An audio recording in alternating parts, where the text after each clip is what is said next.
Hello, everyone, and welcome to the Friday Nightmares podcast. This is episode number 57, where we are going to be talking about British horror, continuing our horror from around the world theme. With you today, as always, is Mr. Smoke Show Crawford, coming to you from the town of Swartz Creek in the county of Genesee, in the state of Michigan, in the United States of America, in the North American continent, in the Western Hemisphere, on the planet Earth, in the Milky Way galaxy. I'm fully vaxxed, waxed, boosted, and ready to climax. And if you can, please get me wet, feed me after midnight, and I am the man known with Laurie's beard. Don't you have a new nickname, Scott, though, that someone gave you yesterday on a signed autograph? Oh, I am also known as Scott Housen. That's his AEW in-ring name. We will get to that. We will get to that. So, and with him, as always, is Heather Powell, coming to you from Waterdown, Ontario, Canada.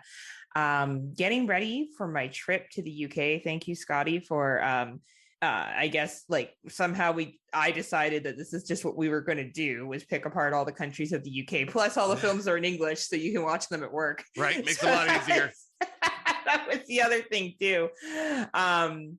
And yeah, so this will be our last episode, just to let everyone know, for a couple of weeks.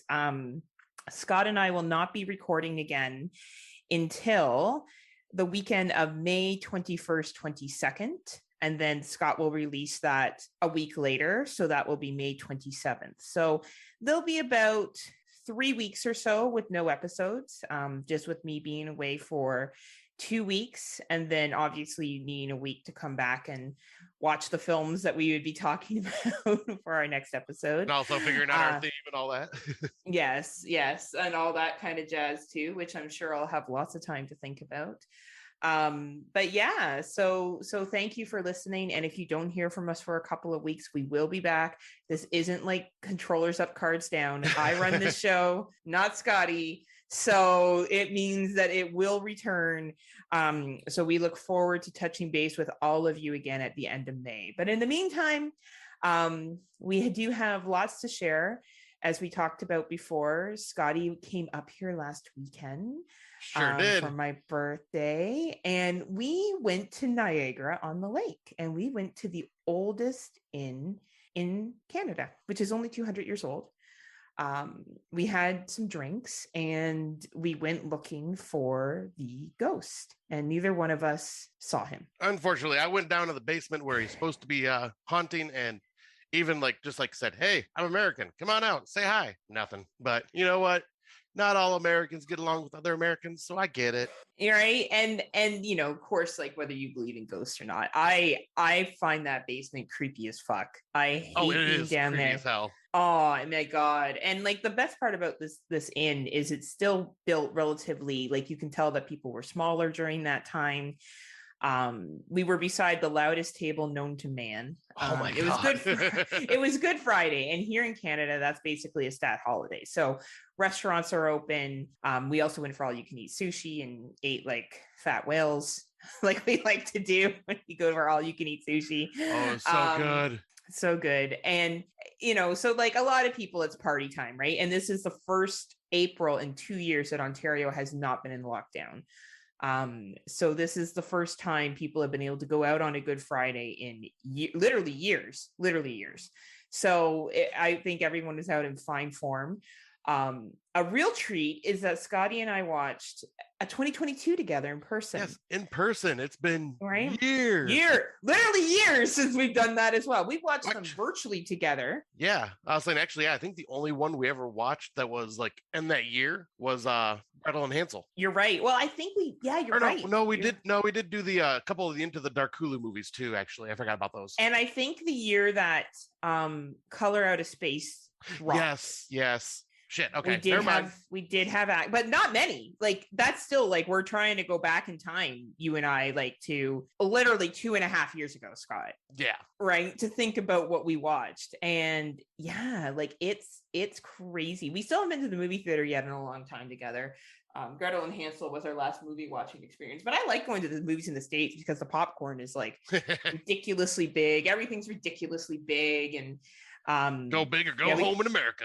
Right. And, we had a Gremlins experience together. Hell yeah, we did. That really started the friendship that we have now. But you had a second Gremlin experience that we're going to talk about later on. Hell yeah, I did. And then Saturday we went to the historical site Dundurn Castle, where Scott posted took some very inappropriate pictures of him with a cannon. And I've been meaning to post me first saying, okay, Scott, you need to fire here. And then Scott's picture of him firing and what he's firing. It's pretty funny. I'll say, I don't know what you're saying about inappropriate. I thought it was totally appropriate. It just showed the power of the smoke show. Exactly. And, right. Even my mom, I showed the picture to my mom and my stepdad. And I said, my stepdad, I think, may have rubbed off on me a bit. And I showed her the picture and she just slapped her forehead and goes, oh my God, yep, you are too much like him. That's really funny. I love it. Well, and then we went to the Curiosity store, which was interesting. Yes. They had an auction or something or a talk going on when we were there, which was kind of cool. Yeah, I think they were talking about a lot of the paintings and stuff that were in the further back area. But yeah, that store was freaking creepy, interesting, and kind of disturbing with some of the things they had. A lot of the taxidermy shit was really unsettling. It really was. I hate taxidermy stuff. Yeah. It scares me. It really makes me uncomfortable. And then what else did we do? So then we kind of just chilled. Oh, well, you did get a gift for somebody. And I don't know if you want to talk about that or not, or. Yeah, we ended up heading up, was it Big B Comics. Big B's Comics. I went just kind of looking for something to get Mandy while I was out there because, I figured it's a nice little souvenir. So I was looking around and ended up finding this really cool Harley Quinn statue that was discounted over half off because it had this tiny little chip in Harley Quinn's hammer. And I opened it up in the car and I'd never even seen the chip. I looked closely and I could not find it. So I don't know what happened, but I got a half off discount, so I'm not going to argue. And yeah, she loved it. I bet she did. Yeah, it was very nice. And then Scott and I watched some music videos of different artists that we dig, and we watched Sarah Blackbird. Is that what she's called? Dark Sarah. She was great. And then was she the one that did the Snow White and the Red Rose song, or was that was Blackbriar? And we watched a whole bunch of music videos from introducing, mostly Scott actually introducing me to some artists that he's been listening to, which were really great. Some really good fantasy, heavy rock. I realized how much I actually really enjoy metal. I guess I didn't realize metal had so many different subgenres to it. Yeah, like I was saying, it's heavy metal or just metal in general is just like horror, where it's just there are layers of subgenres and they can all blend together and be used together. And yeah, there's all sorts of unique ones out there. And I'm trying to see what was the name of the group that I really Ice 9 Kills. Yep. Yeah, Ice 9 Kills, the one I brought up on the show a while back. Oh man, Scotty, you were right. Fucking awesome. I said to Scotty, we were listening to it all day Saturday when we were driving around, and I said, man, if they come, because the chances of them coming to Canada are not as high as the chances of them coming to Detroit area. Right. And I was like, if they come, man, we're going. It's not even buy me a ticket, I'll pay you back. It doesn't. I'm going. I'm taking the day off work and I'm going. Definitely was totally my vibe, totally my jam. And we also watched amusement park videos. So Scott and I also like abandoned amusement parks or creepy rides and shit like that. And I got him onto this crazy theme park YouTube channel, and it's great. If you like rides, this guy covers all different kinds of rides. And if you just want to turn off your brain and watch something relaxing, I totally fucking recommend it. Yeah, and he showed in one of his videos something that was oh my God, I need to go to this. And then he goes, and it was closed down 15 years ago and replaced. But it was a Gremlins themed dark ride that was out in Germany. I'm going, holy shit, that's amazing. It's basically a Warner Brothers studio, and the Gremlins come in and take over and just start causing havoc like Gremlins do. And it was epic. Yeah, it was freaking sweet. I was like, oh my God, I need to go to this. And then they're like, yeah, it closed down a while ago. I'm going, oh. Scott's like, you motherfucker. It's someone find those gremlin puppets and bring them to me. Bring me the puppets, is what Scott said. And then, of course, I dressed up in my leather outfit. For those of you who are personal friends with me, you would have seen it. Other people saw Scott and I's video. I would like to shout out one of our listeners who gave me the nicest compliments. And I'm not going to say his name. He knows who he is. he said something. He sent me a private message and he said, "My wife told me I'm not allowed to comment on this picture." And I think it was, you know who you are. And I got to tell you, that made my night. So thank you so much. I thought that was the funniest shit I had ever read. Yeah, that shit was and complimentary. Hilarious. And like, that's actually a really big compliment. So very, very kind. One person wanted Scott and I to change outfits. And they wanted to see him in the leather corset. I don't think that corset would have fit Scott though. Like I think he would need a size up or two because he's got a big chest. Like he's broad. Like he has broad shoulders and shit. So I don't know if that would have fit him too well. I would have tried nonetheless. I would have looked. You would have. You probably would have actually. You would have gone out and you would have fit in at the drag show. The drag queens would have been confused. They would have been like, "Are you performing tonight?" I'm performing on my own. Yeah, you're like by myself in the bathroom. I'll be lip syncing alone. So then we went to Hamburger, which is our usual go-to, had some yum food. And then we went to Absence and we met up with two of my friends there who joined us, but it was pretty busy. I think it was busier than when you were there before. Yeah, that was right. Packed. It was pretty packed, and that's not as packed as it was on Halloween, Scotty. Like a picture of upstairs packed, downstairs packed, like people hanging out on the staircase. Because there's this kind of like romantic staircase that takes you up to where the washrooms are, which are the furthest thing from romantic. The washrooms are pretty gross, but I don't know. No, I think they're as bad as the shit in Flint. So. Well, I mean, it's a nightclub bar where people are drunk, especially the men's bathroom. It's going to be disgusting. No matter where you go, if it's a bar and people are getting drunk, the bathrooms are going to be disgusting. That's just unfortunately how it is. You're right. So I drank a lot. Spoiler. Yeah, hell, I drank a lot. I vomited when I came home, Scott. Did you hear me throwing up? No. Oh.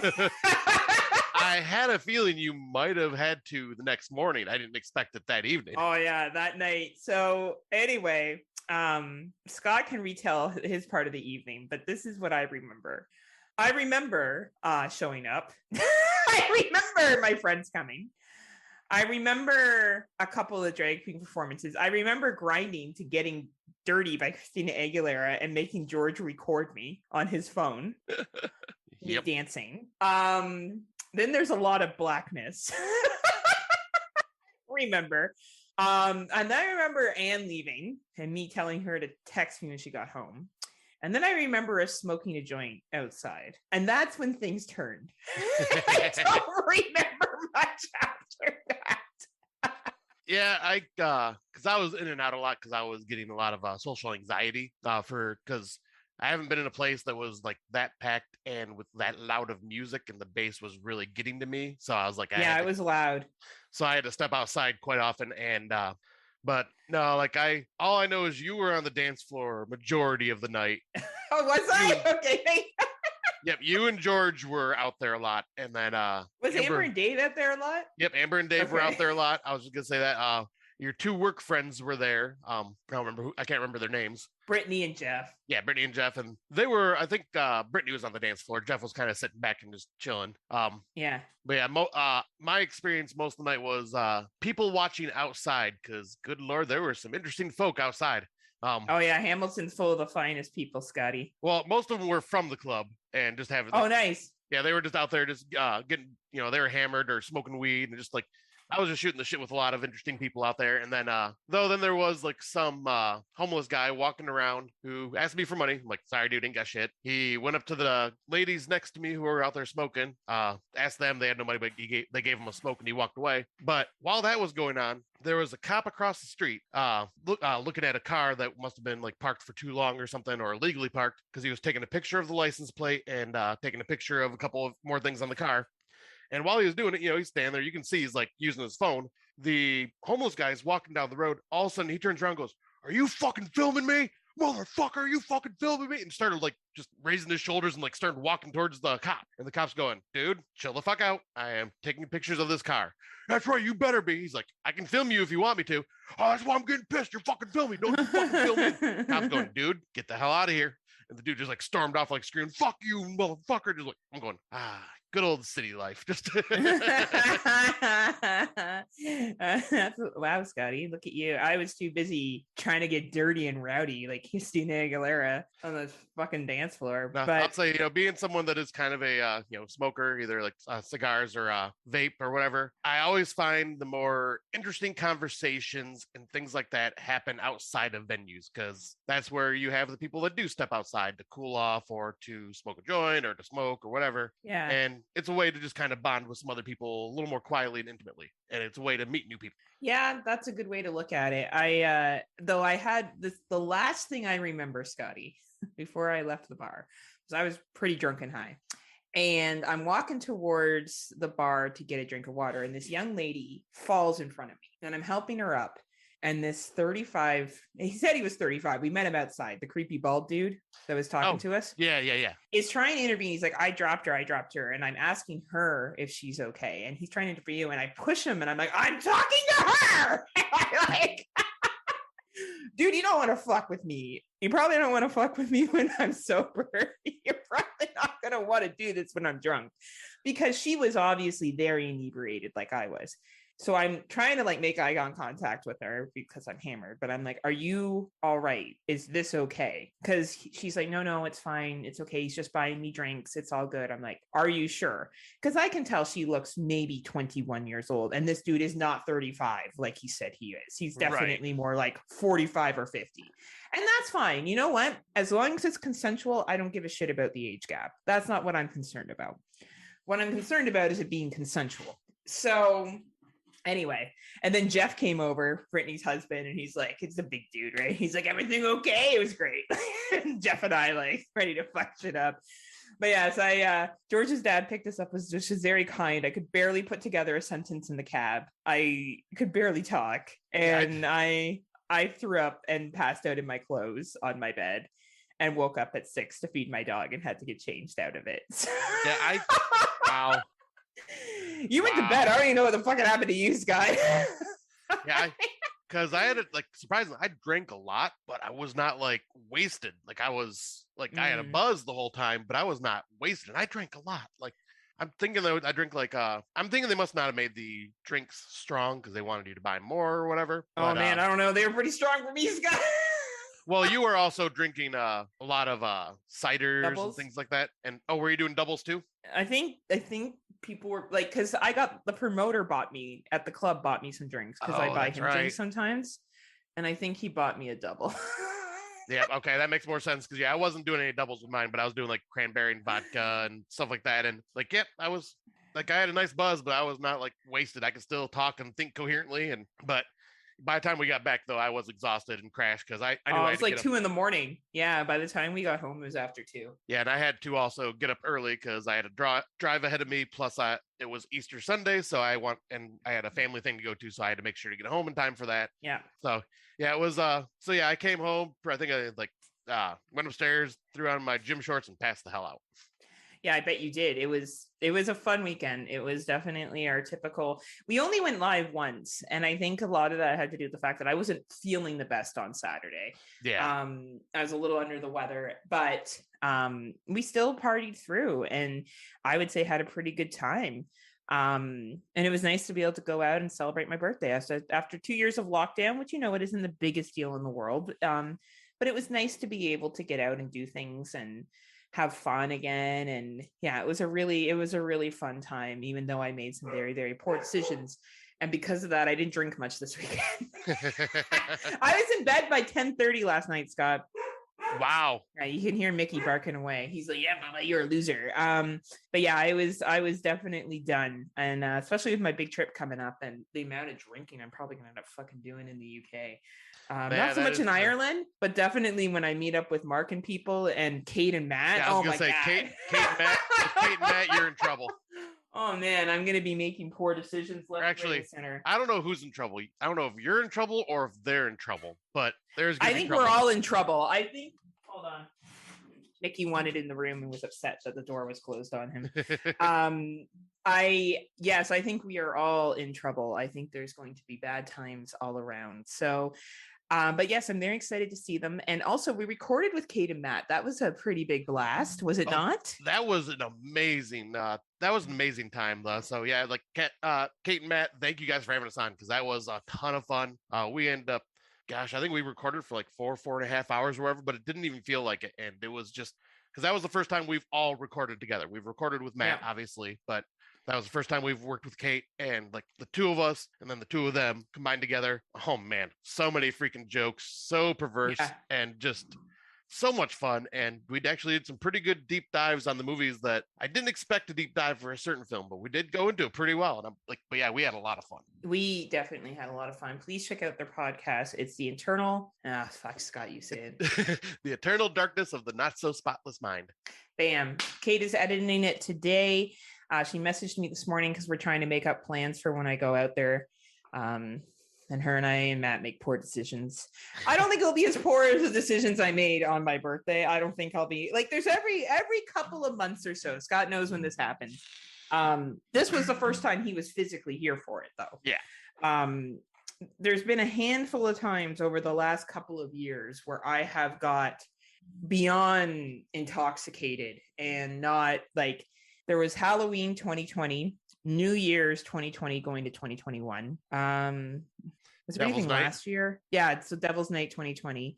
I think I was pretty drunk this last Halloween, and then my birthday. Like that's like when I throw up, that means I've had too much, and I didn't even know where I was. Like I literally woke up with my phone in my head, and my fucking skirt, my leather corset, my makeup smeared on my pillow. Oh, you didn't even like change into like comfy clothes? No, dude, I didn't. I fucking threw up and passed out on my bed. That's what happened. Oh my God. Wow. Yeah. Like I'm surprised you didn't hear it. I'm surprised you didn't hear me upchucking. It was loud. Upchucking. What are you, from the 50s?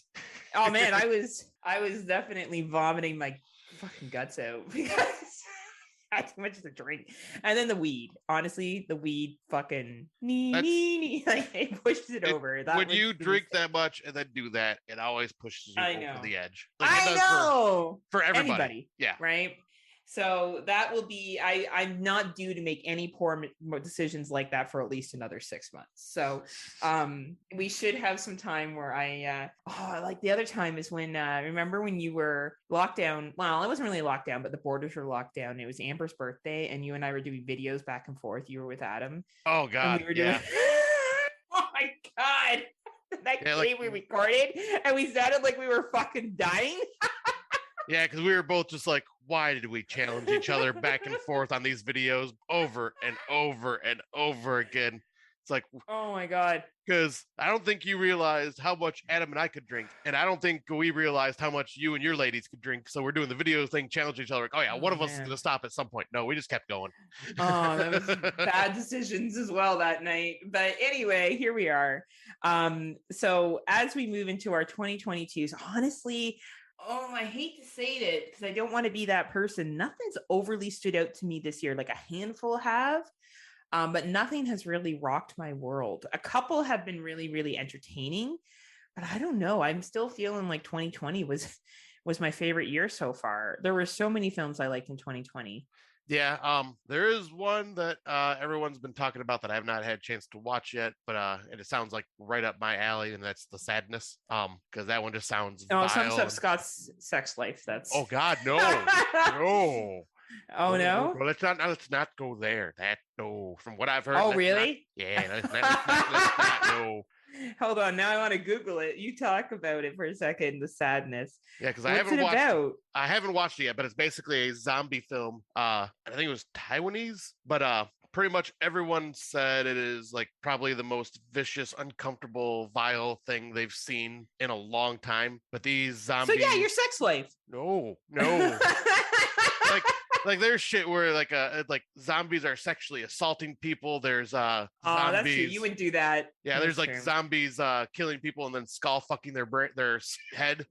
Oh man, that sounds like my kind of film. There's some fucked up shit in this film from what I've been hearing, and oh man, one of my friends basically compared it to the comic The Crossed, and I thought that would never be a thing that could be compared to a movie because the Crossed comics are vile and horrifying and just disturbing and mean. And it's kind of what this movie sounds like it is. So I'm dying It's coming to to see theaters. It's coming to theaters in Ontario. Really? I won't be here because I'll be on the other side of the world.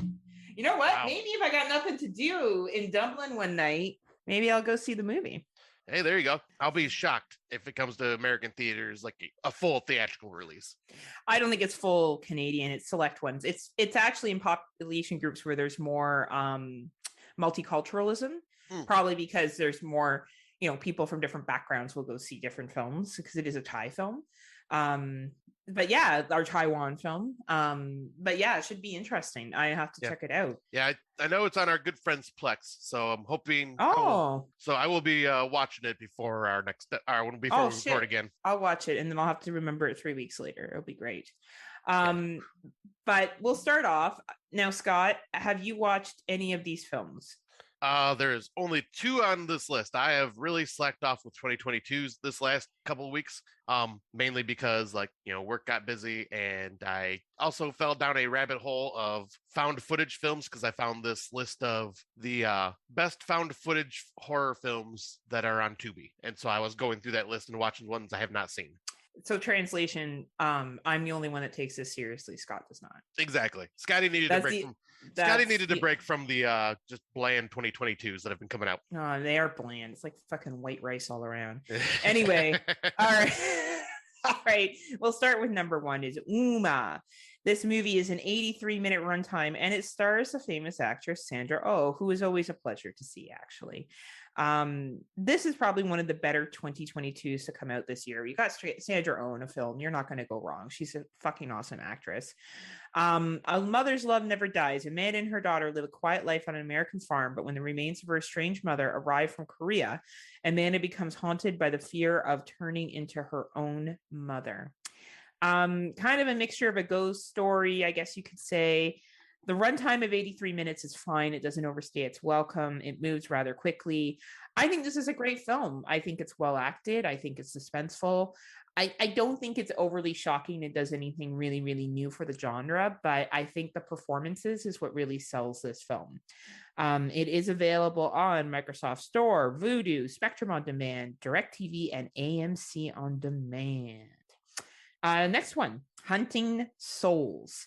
This one is a 93-minute runtime. It has a 2.6 rating on Letterboxd. Tim Davis gave it a 2-star rating, and Tim Davis is right. This is feels like a Lifetime film that has some demon shit in it.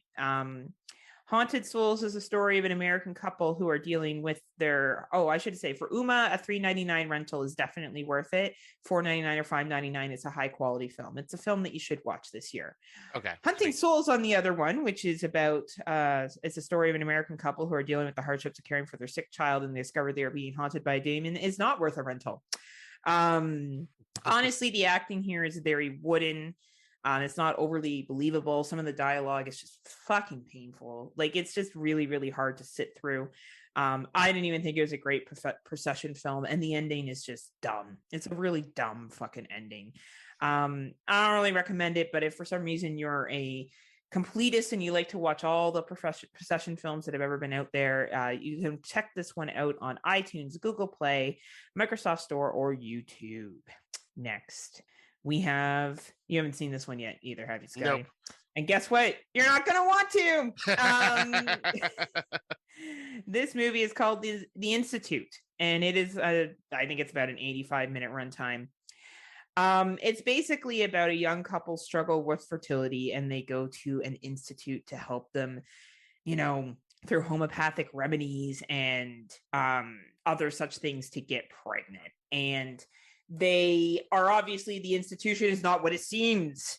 Ooh. And it is meant for evil intentions. Like, I don't know, this is a paint by fucking number movie. The problem was the acting and the writing was so poor that it made it a little bit painful to sit through. Like, this movie made the Tubi films look like Academy Award winning films. All right, in my opinion. I know we're going to talk about a Tubi movie on here in a bit. I know Lance wasn't a big fan of this Tubi movie that we're going to talk about. Lance, don't watch The Institute because The Institute is worse than that Tubi movie that you didn't like. So, not a fan of this film, but if for some reason you're really looking to watch stuff on people's fertility treatments, you can find this on iTunes, Vudu, YouTube, Microsoft Store, or DirecTV. I personally don't think it's worth the rental price, but definitely don't pay more than $2.99 for this. Now we have one that Scotty and I watched together. So this is going to be really cool. So Scotty, I'll let you introduce this one. All right. So this movie is Choose or Die, which is on Netflix. And it is a story about this friends that find this computer game that basically is a choose your own adventure type game and forces you to make certain choices, and when you do, the choices of course are not very pleasant, and if you don't do it you will die. So most of the choices they have to make end up involving someone they love being hurt in one way or another or being killed. And I found this one to be like kind of a mix of Truth or Dare and there was another movie that we were trying to compare it to. It kind of reminded me of the movie that we saw that we both really loved with the guy that plays the video game. Yes, Live Scream. Yeah. Live Scream. Yeah, so yeah, like it's kind of a mix of those, but you know, it's more made for teenage type horror or young adult horror. It wasn't bad. Had some moments. The first two acts were okay. The third act is actually where it kind of picked up, and I was going, "Well, this was interesting." I liked where it ended up going.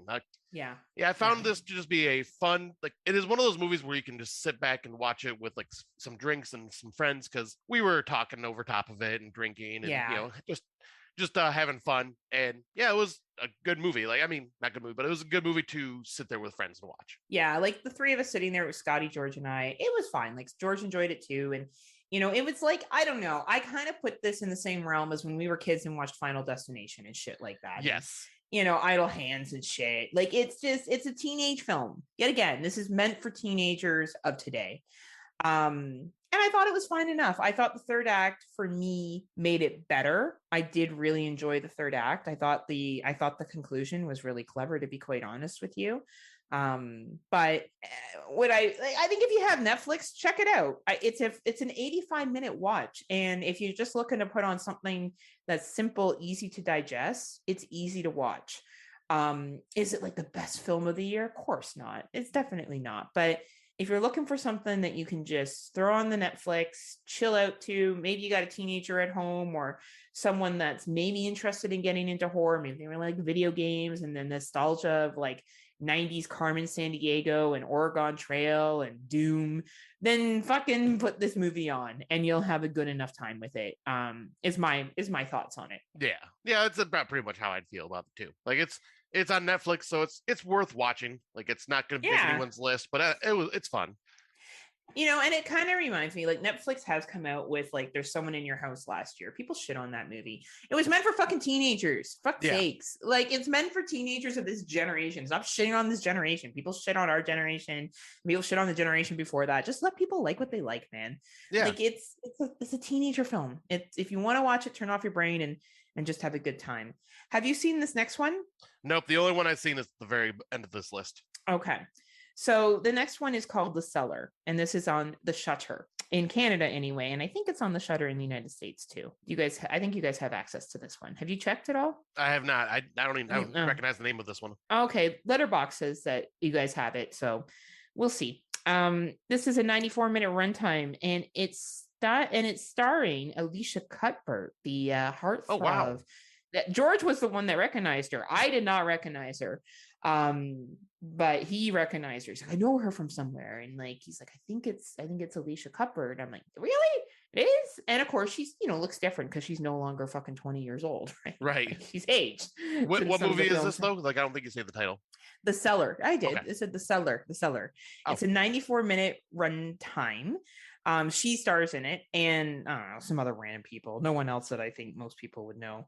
When Kira Wood's daughter mysteriously vanishes in the cellar of their new home in the countryside, she soon discovers that there is an ancient and powerful entity controlling their home, and that she will have to face it or risk losing her family's souls forever. Very much like a haunting kind of possession, evil spirit type of film. Not bad. Entertaining. enough for what it was. I think if you have Shudder and you're looking to watch more movies this year, I don't think you're going to hate your time with this. It doesn't overstay its welcome at at an hour and a half, just over. The acting is fine enough. The ending is not really a surprise to avid horror fans. I don't think an avid horror fan would be like, "Oh, that's how it ends." No way. But it's good enough. Honestly, the acting in it is good enough. The plot is good enough. The effects are good enough. It's creepy enough. I don't know if it will be something that ends up on people's top 20 lists, but I think as a free watch on Shudder, if you're paying for Shudder anyway, you might as well check it out. Nice. It is available though for rent on iTunes. It is on Shudder Canada. Oh shit, it's only on Shudder Canada right now. Oh. It's only available in Canada. So I assume it will eventually be dropped on another streaming service in the States. Maybe someone else is fighting for it instead of Shudder. Shudder could only get it on Canada. I don't know. Or maybe they'll drop it on the States later. So that would explain why you haven't seen it. Okay, that makes more sense. Right? Might be one of our good friends' Plexes, though. We'll find out. Yeah, well, it is. Okay. So yeah, it is. So you can watch it on there if you want to. The next one just came out this week, and I went to watch it just wondering, like, it's going to be a typical infection film, and it's called Virus 32. It's a 90-minute runtime, and the virus is unleashed. A chilling massacre runs through the street of Montevideo. Probably didn't say that right, but fuck, is this a ride? Man, I felt like I was on a roller coaster the entire time. Oh, no shit. It starts off with like a little bit of a teaser of what's happening, kind of similar to the boys from County Hell. Yeah. And then it does a little bit of character development, and then it is balls to the walls. Nice. And it is go, go, go, go, go, go, go, go, go, go, go, go, go for an hour and a half. It's like I felt like I was listening to dance music, like na na na na na na na na na na na na na na. Like it was quick. And we're not reinventing the wheel here. This is nothing like an infection movie is an infection movie. They all basically have a very similar premise. This infection is very similar to 28 Days Later, the infection that's presented in there. Nice. The infected, I won't call this zombie. I guess you could go back and forth. I really don't give a fuck. But these are not zombies. These guys are angry. They're ready to fight and kill. So emotional, very emotional. Nothing that I think is going to yet again redo the horror genre, but it's fun and it's an easy watch. And I think if you got the Shuddy, it is well worth it. It is on American Shudder and Canadian Shudder. You can find it on there. So I recommend checking it out. Not on Children's Shudder, though. I don't know if Children's Shudder has picked it up yet. But soon. That's a shame. Children's Shudder can't get it all. But yeah, I definitely think out of the Shudder watches I've watched this year, this was probably one of my more enjoyable ones. Nice. All right. Yeah, I'll definitely have to check this out then while you're gone. Well, I've been gone. Scott's been watching horror movies for the first time. Definitely feels like it. Right? Yeah, I guess I could talk about the next one because that's the only other movie I watched on this list. I know, right? But yeah, this is I don't know if it's a Tubi original, but I found it on Tubi when I was doing my found footage list, kind of scrolling through. This one had gotten suggestions. So I was like, oh, sweet, I'll watch it. Not realizing it was a 2022 release. So I was like, oh, sweet. Well, I'll be able to add it to my 2022 list then. But it's called Deadware, and it's based in, I want to say, the 90s. They're it's two friends. The thing that's weird, Scott, is I think it's based in the 90s, but they use language like it's 2022. They kind of do, yeah. Right? Like I was kind of like, pick your decade. But anyway, it doesn't matter. That's right. A small critique. You know what I mean? But yeah, this one was basically based in the 90s. Two friends that are, one's in, I think she said, what was it, Quebec? I can't remember where she said she was. Yeah, but yeah, she was basically out of the US, and it was her best friend that she was talking to, and they were testing out the webcam and all that stuff for the first time and doing their first ever kind of video chat style stuff. And then all of a sudden they notice an icon appears on their screen, on their computer screen, of this game called Deadware. And they're like, what the hell? Let's check this out. And they check it out, and it's like this kind of video game, kind of actual found footage type scenario. And yeah, they're basically forced to continue going through this game, and things get more and more fucked up, and they start uncovering secrets about someone else they know being playing this game and whatnot. And I found it like it's nothing. It didn't break the mold. It's nothing like No. nothing crazy, but I found this to be fairly entertaining. Like for like a low budget low budget 2-person found footage film. I found it to be, pretty entertaining. And I figure if you're a fan of anything found footage, I'd say it's worth a watch. It's on Tubi. It's free. Just got to deal with commercials. But Yeah. I found it fine enough. And I think my compliment to the actors would be I actually felt like I was watching two friends. Yes. Like I did. I actually felt like I was just watching like Scott and I shooting the shit over Zoom. Yeah. And then having this game to play with. And, I'll give the actors credit for that. Like I think what they were trying to present was present well enough. And yet again, it's Tubi films. Like, I compared to The Institute and Hunting Souls, this was a fucking Academy Award winning film. So that tells you how bad those two were. I thought it was entertaining enough. I watched it at the gym while I was working out. I usually do like an hour on the treadmill and then I do weights and stuff. And, it was easy to kind of plop down my phone in front of me while I was doing some arm curls and like watch this film. It was easy to, follow along what was happening. And it's not long. It's only 68 minutes long in length. Like, yeah, I'll give them credit. They didn't overstay it. It's like similar to the movie that was out last year, Host, that was only 60 minutes. It's smart. Like they know what they are and they're keeping it to a relatively short length. And I respect that. Do I think it's a majorly amazing movie? Of course not. But I think for Tubi original, it's not bad. And I think Tubi's been giving us some decent enough, entertaining enough films to watch. And we will definitely have a Tubi award this year. More than I think we will have. I think we may have to retire. What was the other company that we... Oh my gosh, why can't we remember it now? See, it tells you how long it's been since they put out a movie. Uncorked movie. I don't think I've seen anything Uncorked this year. No, neither have I. Right? So we may not have an Uncorked award this year unless they start releasing something.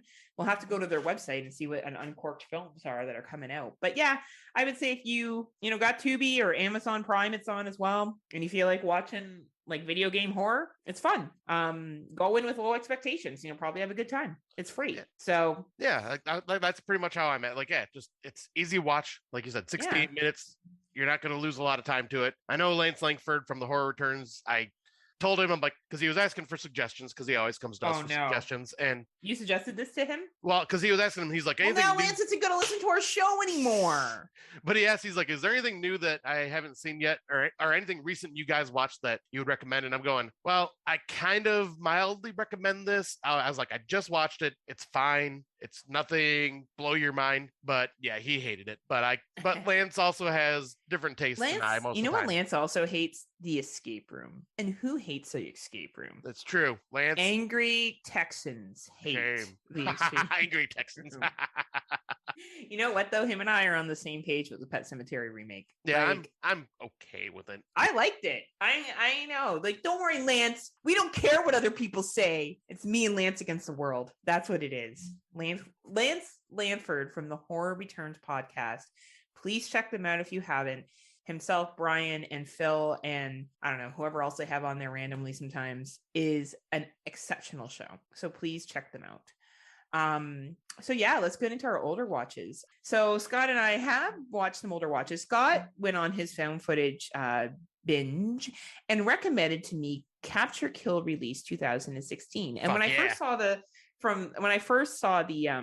cover, I was like, fuck, Scott, of course. I know, because the cover art really does not sell what this movie is. Like, why, Scott? You already made me watch Father's Day. You loved it, and you know it. I did. I actually really liked Father's Day. I gave it a 10 out of 10. Spoiler, I thought it was a great fucking film. I just pretend like I don't like films to get like, drama. But yeah, this one was fucking amazing. Like, and here's the thing. It was fucking amazing for a found footage film. That's what it was fucking amazing for. I bought into the two characters. I bought into the reason why they were filming. I bought into the special effects. I bought into how they use their money in this found footage. I bought into the ending. It's a fucking ride. This was a surprise for me, just like Landmine Goes Click. Two names that have come out, and maybe we should do like at the end of this year, we shout out older watches. If we had some older watches this year that just totally like we were like didn't fucking see that coming. So I am down for that. Actually, that sounds like a good idea, because I was thinking about that before with our end of the year lists, like just because we do watch a lot of first time watches. Yeah, we do watch. Like I'm up to. when it comes to watches for first time watches, not 2022's 58 films. Wow, I'm at 21. And for 2022 horror films, I'm at 53. And I am at 41, I think. I have a feeling I will definitely break over 100 this year. I may make it to 150 films, but I don't think I'll be pushing the 200s anymore. No. Also because of just how my work schedule's changed as well. I will eventually be going back into the office 1 or 2 days a week or 1 or 2 days a month. They haven't quite decided yet how that's going to look. And to be honest, there's been some 2022s that I've looked at that I'm like, I just can't do this.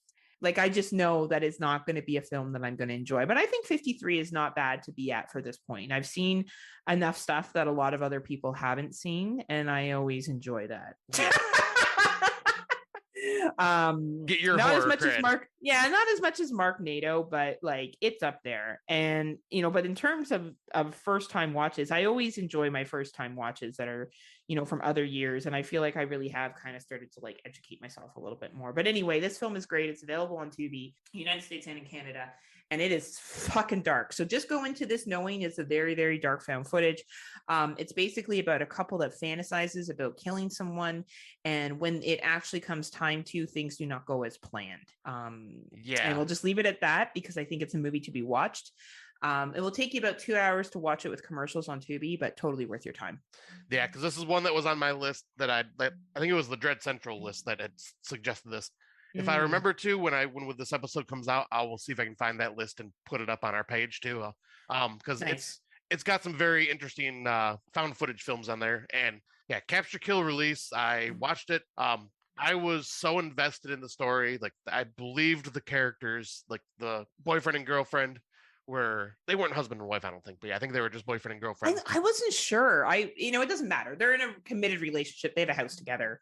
Yeah. Like, they're committed. Yeah. And like you're involved because like you're like, man, these people are idiots. What the hell are they doing? Why would they do this? These people are sick. And then like things change and you're going, oh, I really hate this one person now. Like, they make it so you do not like the certain character. And man, there are some scenes in this that when something happens, like, it just fucking broke my heart. And I felt like just disgusted by the person that did it. Cause I'm just like, how could you do that? Oh my God. And yeah, man. Like it, and once again, this is another low budget film that used its effects wisely and used them where they needed to use them. And some of these scenes looked extremely realistic to the point where it was like making me a little uneasy. Like, when I got finished with this movie, I just messaged Heather and Brandon. I'm going, holy fucking shit, this movie's incredible. And I was like, Heather, watch this. I know Brandon's already seen it, but holy shit, watch this. This is an awesome movie. Like, it's fucked up, but it's awesome. Yeah, great suggestion, Scotty. And I recommend it. Found footage wise, I think it's an excellent example of how you can make a really strong found footage film. Yeah. And speaking of another one that's recommended like for found footage film, I'll talk about the one that I brought to the table today, and that's called Butterfly Kisses from 2018. Also from that list that I had found for Tubi found footage films. And it's basically a mockumentary style found footage where it is this movie director finds these old VHS tapes in his house. Like, they're just kind of stored underneath these floorboards. And when he was doing some remodeling, came across them and he started watching them and realized it was a recordings of these two college students who were trying to do like their first time film for college, and they were trying to do like a documentary based upon this I forget what the creature's name was, but it's like basically a mythological creature that you have to stare without blinking in this certain tunnel for, I think it was like 15 minutes straight. So try to imagine how fucking hard that is to do. And if you do, this creature will appear and show up, and from then on out, will follow you wherever you go. And every time you blink and open your eyes, he's moving closer and closer. Sounds like the vodka I had last weekend. And wow. Anyway, continues. But yeah, the reason it's called Butterfly Kisses is because like every time you blink, he's getting closer, closer, and closer till he is like right in your face. And like, the butterfly kisses where you're closing your eyes and your eyelashes touch or whatever. That's what it's basically based off of. And this creature kind of looks like different versions of Slender Man. But they end up finding out that when they decided to set up a camera, because they're going, well, we obviously can't stare without blinking for 15 minutes. Like, we cannot do it. We've tried it. how about we set up a camera? Because the camera lens is kind of like an unblinking eye. Let's see what happens. And then, yeah, then it's like the found footage showing of what's happening with that camera and what happens to the people that are involved with it. And this director who found these tapes decides he wants to make a documentary about these students who did this documentary. And he's trying to put it out for sale and no one's believing him, thinking he's just made this all up and it's a hoax and blah, blah, blah. Yeah. I found it very fascinating, very intriguing. Kind of gave me Lake Mungo vibes with a bit of it because there was a lot of interviews of like with professionals and trying to like discredit the director and all that. I recommend this one. I found it, yeah, just very fascinating, kind of creepy, and a unique take on a mythological creature. So yeah, this is Butterfly Kisses from 2018. Highly recommend. And I am going to pull up my list. I'm going to name off a few. I won't talk about them, but I'm going to just name off a few that I also recommend that are on Tubi. Let me get my list here. I also recommend Cronewood, Hollow, and Savage Land. Savage Land, that one apparently is our good friend Dave Z's one of his all-time favorite found footage films. And you know Dave Z, he watches everything found footage. Well, and Dave Z actually like has taste. Yeah. You and I watch everything. But yeah, if I'm going to recommend anything, I would definitely recommend Butterfly Kisses and Savage Lands. Those two are just absolutely incredible and unique. And Hollow is a fun one. But I've watched a bunch now, and I'm finding there's more and more found footage that I'm enjoying. Like found footage is starting to become one of my favorite subgenres now. I like found footage films a lot. I think they're really cool. I find them easy to watch too. Yeah. Like I find them easy to sit through and easy to digest. Like I do enjoy the, Ummas of the world and let's see what else has been really heavy that came out this year. Cursed. Oh yeah. But you can't walk away from movie Cursed. Like if you walk out of the theater during Cursed and you come back, you're like, you could miss an important plot development. Like to be honest, found footage you can miss, like you don't want to leave either, but it's easier to watch and you can sometimes just hear what's going on. Right. And it provides, the creepiness factor of it. So I'll definitely check those out, Scott. Thanks for your suggestions. Yep, those are all on Tubi. So free, easy to watch. And we all like free. And we all like easy. Yeah. On Friday Nightmares. That's what we dig. The motto for us. What's new, I'll go first because my shit is not nearly as exciting as Scott's. I watched a Netflix series that I've seen on Netflix for years, and it's called Don't Fuck with Cats. Mm-hmm. And I never watched it because I was like, oh, it looks dumb. I had no idea it was about the famous Canadian killer, Luke Minada. And I know who he is. I know very well who he is. He is a very well-known murderer that lived in Toronto, Ontario, Canada, and then murdered an exchange student out in Montreal from McGill University in cold blood, dismembered him and shipped off body parts to not only the Prime Minister, but the leader of the Liberal Party, who is now our Prime Minister, Justin Trudeau. As well. Yeah, this guy was a real piece of shit. So anyway, prior to him committing that vicious murder, he had posted videos of him torturing cats and killing them. And a group of internet sleuths stalked him down and found out who he was and actually alerted the Toronto police and were involved with the Montreal police in helping bring him to justice. Oh, wow. And it's about a 4 episode limited series. I did watch it in one day. It's easy to watch. It's about 4 hours long. And it's very, very fascinating. I knew who he was. I knew what he had done. And automatically the moment someone, and of course, like his mom's in it, and it's very Canadian. Like we're talking, it's all over Southern Ontario. It's getting to the real specifics about sub-communities of Southern Ontario. Like I will give these handful of Americans a lot of credit because they helped bring down this piece of shit. So that's awesome. Props to them for doing that and knowing enough about Canada to figure out that he was in Canada, and knowing enough to figure out shit about Etobicoke, Toronto, Montreal, and having the guts to reach out to the police and do something and keep records. And these were used in the trial, the information that was kept by these people. So, it's a really, really good series. If for some reason you've skipped over it, I recommend watching it. Of course, it's horror adjacent because it talks about a real life killer. And I think it's important to see what can be done in the world of online chat groups and the world of Facebook groups. This was a Facebook group that made a difference. And this was a Facebook group that helped bring somebody to justice. It is so unfortunate that he hurt, I think it's Jin Lee. And it's a tragedy that he was murdered, but thank God he wasn't able to murder anybody else. Right. Because he would have done it again. Like, Yeah. there was no doubt that he would have done it again. He escalated from murdering animals to murdering a person. And it's a very fascinating documentary. It's a very hard-hitting documentary, but I do recommend it, and it's available on Netflix. So that is my boring thing that I did. Scotty now is going to bring in the cool shit he did, because it's way more interesting than me watching a Netflix documentary. Well, I want to mention, like, don't fuck with cats. This is one that I've avoided because people know my love for cats, and they're going, dude, this is rough. For if you are a cat lover, this is a rough one. Like, we don't know if you should watch it or not, but I am intrigued, so I may try to watch it at some point, because this. Here's my advice to you: do what I did. Look away if you're watching it with headphones. Take out the headphones when the cats are being tortured. Okay, that's what I did, and I knew it happened. And they don't show tons of it; they just show the lead up to it. I just preferred not to know. Right. But you can skip over those pieces and still enjoy the documentary. Okay, cool. Well, enjoy is a loose word, right? But at least sit through it. Yes, that is probably a better statement.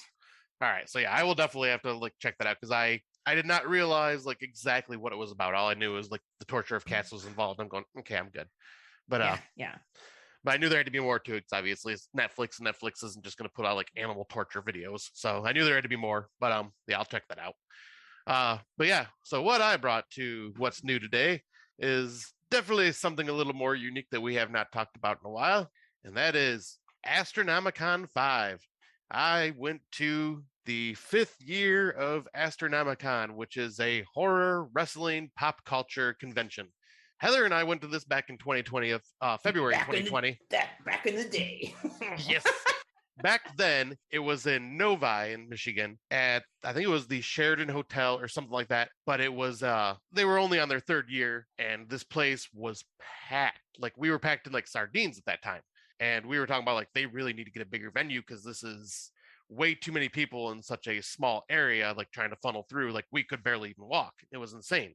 So eventually, I think it was last year, they found a new venue, because, yeah, I think they did not expect their convention to get as big as it did. They found a place out in Livonia, Michigan at the Burton Manor. And so, yeah, I went this year with Mandy. We got our tickets in advance, got some photo op tickets in advance. I met up with her around 9:30, left around, I'd say, about 10 o'clock. It's supposed to only take an hour, but because of freaking GPS getting confused due to construction. GPS got confused. Well, yes. I will say it is the GPS's fault, because it showed me where I was going.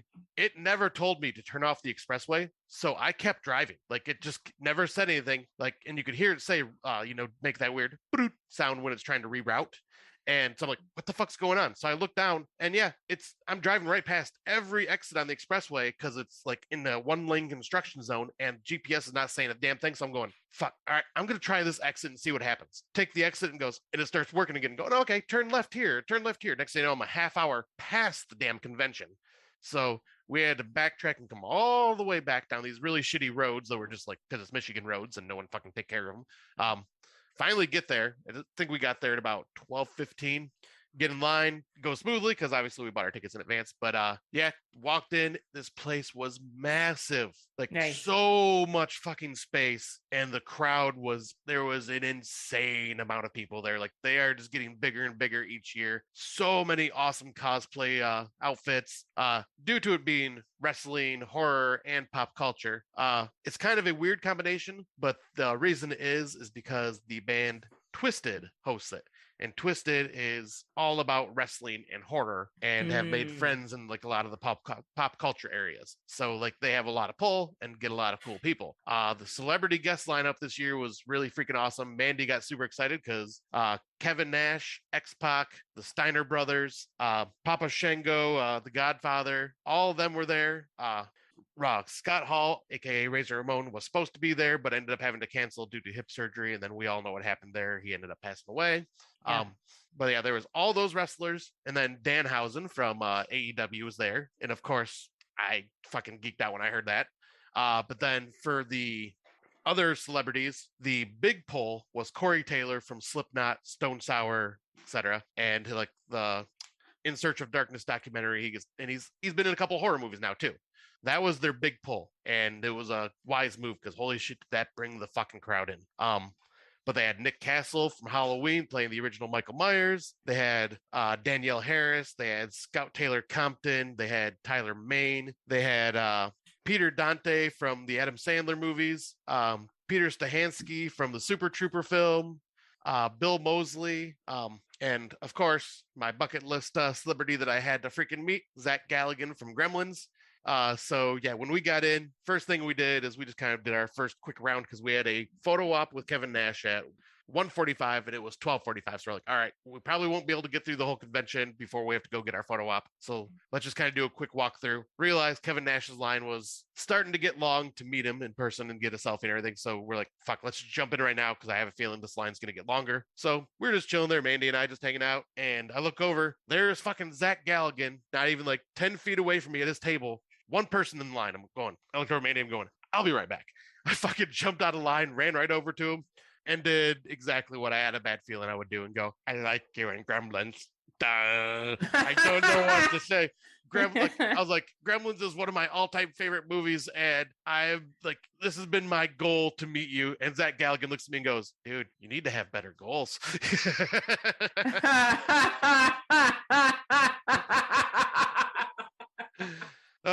But yeah, that Galligan's all of a sudden just became my hero. Did you tell him you liked him in Bad Candy and Waxwork as well? No, I like I said, Scott. Like my brain went dumb. I fanned out and then just went, don't know what to say now. Like I had all these things I was going to talk about to him, and then just all gone. But like I got a selfie with him, got an 8x10 signed by him, and I had a photo op that I bought with him that I was going to do later in the day. You can see in my picture, like I am just ecstatic. Like it's hard to tell because when I smile, I don't show my teeth or anything like that. So it's hard to tell, but you can tell by my eyes, I am like just happy as hell. Like this, holy shit, this is happening. And yeah, super nice guy. It's a shame though, because every time we walked by his table, there was like maybe 4 people in line for him, 3 people here and there. Like there was just not many people there to see him, which of course I'm going to chalk up to he's not been in a lot of films, like at least a lot of big well-known films besides Gremlins. Well, Waxwork. But I wouldn't say it's a big well-known one though. Oh, okay. Like because Gremlins, I guess, is for known, horror. Yeah, horror fans will know it. Yeah. But like the mainstream like wrestler fans and stuff like that, they probably don't know him from that. They know him from Gremlins, and our generation, like that movie was 84 and then 90, and yeah, like so not many people may have seen it or really cared, so it's just kind of sad to see that. But then I get back in line with Mandy, and she's just about to go up to see Kevin Nash. Holy goddamn hell, that dude is a fucking giant, almost 7 feet tall, and his head was like twice the size of Mandy's. It was crazy. Like I'm just looking at him going, did she say, hey Diesel? I can't remember exactly what she said. She was trying to talk to him, but he was very quiet. Like he wasn't rude, but he was like very quiet and just kind of getting through everything because like he had a line, so he's probably just trying to get the selfie, get the 8x10, try to get the line moving. But then after that, like she was like so happy to meet him though. Like, but then after that, walked down the aisle a bit, ran into Dan House's table, and holy shit, probably the nicest celebrity I have ever met. Funny as hell, super friendly, like just very talkative, and like was happy to just like Zach Galligan, just happy to talk to you about everything, and like just super friendly, and showed that he actually appreciated like people coming in and seeing him. And of course, got a picture of him and I cursing the camera. And I loved it. That was great. But yeah, he's super awesome, dude. I also got an 8x10 for my good buddy Adam Thomas because he couldn't make it, and he really loves Danhausen. But yeah, if anybody ever gets a chance to meet Danhausen, fucking excellent guy. Just super down to earth and funny and friendly. Like he was even doing when I was in line, there was someone in front of me that was actually like holding up a cell phone and doing a video, and he was in full character in the video, like getting right in the camera's face and just like doing it as a favor. Just thought it was just for because the person asked. And like, so it was just full in character. It was really cool to see. Then we went and got our photo op with Kevin Nash, and Yeah, that's when I realized how much of a giant he was, because I'm standing next to him, and I just look up and like, hi, holy shit, you're huge. Like I had to like crane my neck all the way back to even look at him. But yeah, like, but then what did we end up doing? Oh, we ended up taking a break because we bought a bunch of stuff and wanted to take it out to the car and just kind of relax for a bit. Came back in, and we went over to X-Pac's table, and she got to meet X-Pac, and he was much more interactive because obviously his line was not as big as Kevin Nash's, but he was a lot more like talkative and interactive, and was doing different poses with Mandy, doing the he's always been a more outgoing. Like, I think if you watch wrestling over the years, Razor Ramon and X-Pac were always the more outgoing. And it's funny because they were in D-Generation X as well. Yeah. Right. So it's interesting that she wore an NWO shirt, because they would have got people from D-Generation X, his time as Diesel, X-Pac's time as just being X-Pac and teaming with Kane, which was actually one of my favorite tag teams that ever happened. Was when nice. X-Pac was with Kane. Like, those wrestlers have had a long history, and a lot of different characters. So it's cool that, and it's a shame, rest in peace, Scott Hall, that he couldn't have been there for the trio, because I'm sure people would have loved to get the trio, right? Yeah, and they did a really cool thing. Because I'm in a Facebook group for Astronomicon, and fans were posting all their stuff there. Apparently, they were doing a duo photo op with X-Pac and Kevin Nash, and they were doing it with a giant memorial of Scott Hall right next to him. And so I thought that was nice, like a way to get a cool photo op, like kind of with Scott Hall. And but yeah, super friendly guy, and just. Yeah, like you could tell Mandy was just ecstatic. Like you could see it in her eyes, their smile and everything. I unfortunately I knew Kevin Nash, didn't know nothing about X-Pac because that was around the time of wrestling where I had no way of watching it. So I missed like a generation of wrestling, like with the D-Generation X and all that stuff. So I didn't really know him. So I'm hoping I can go back and watch some stuff, because he was a really cool dude. He was a really good he was doing a lot of the acrobatic stuff that we see Ricochet do in WWE, that we've seen the Hardys do, particularly Jeff Hardy, and the most recent one, Dante, fucking AEW Dante. That kid's going places. He is fucking incredible. X-Pac was doing a lot of that stuff because he was a small dude, small in stature, small in weight. Yeah, it would have been very interesting. I would have wanted to talk to him about his early career.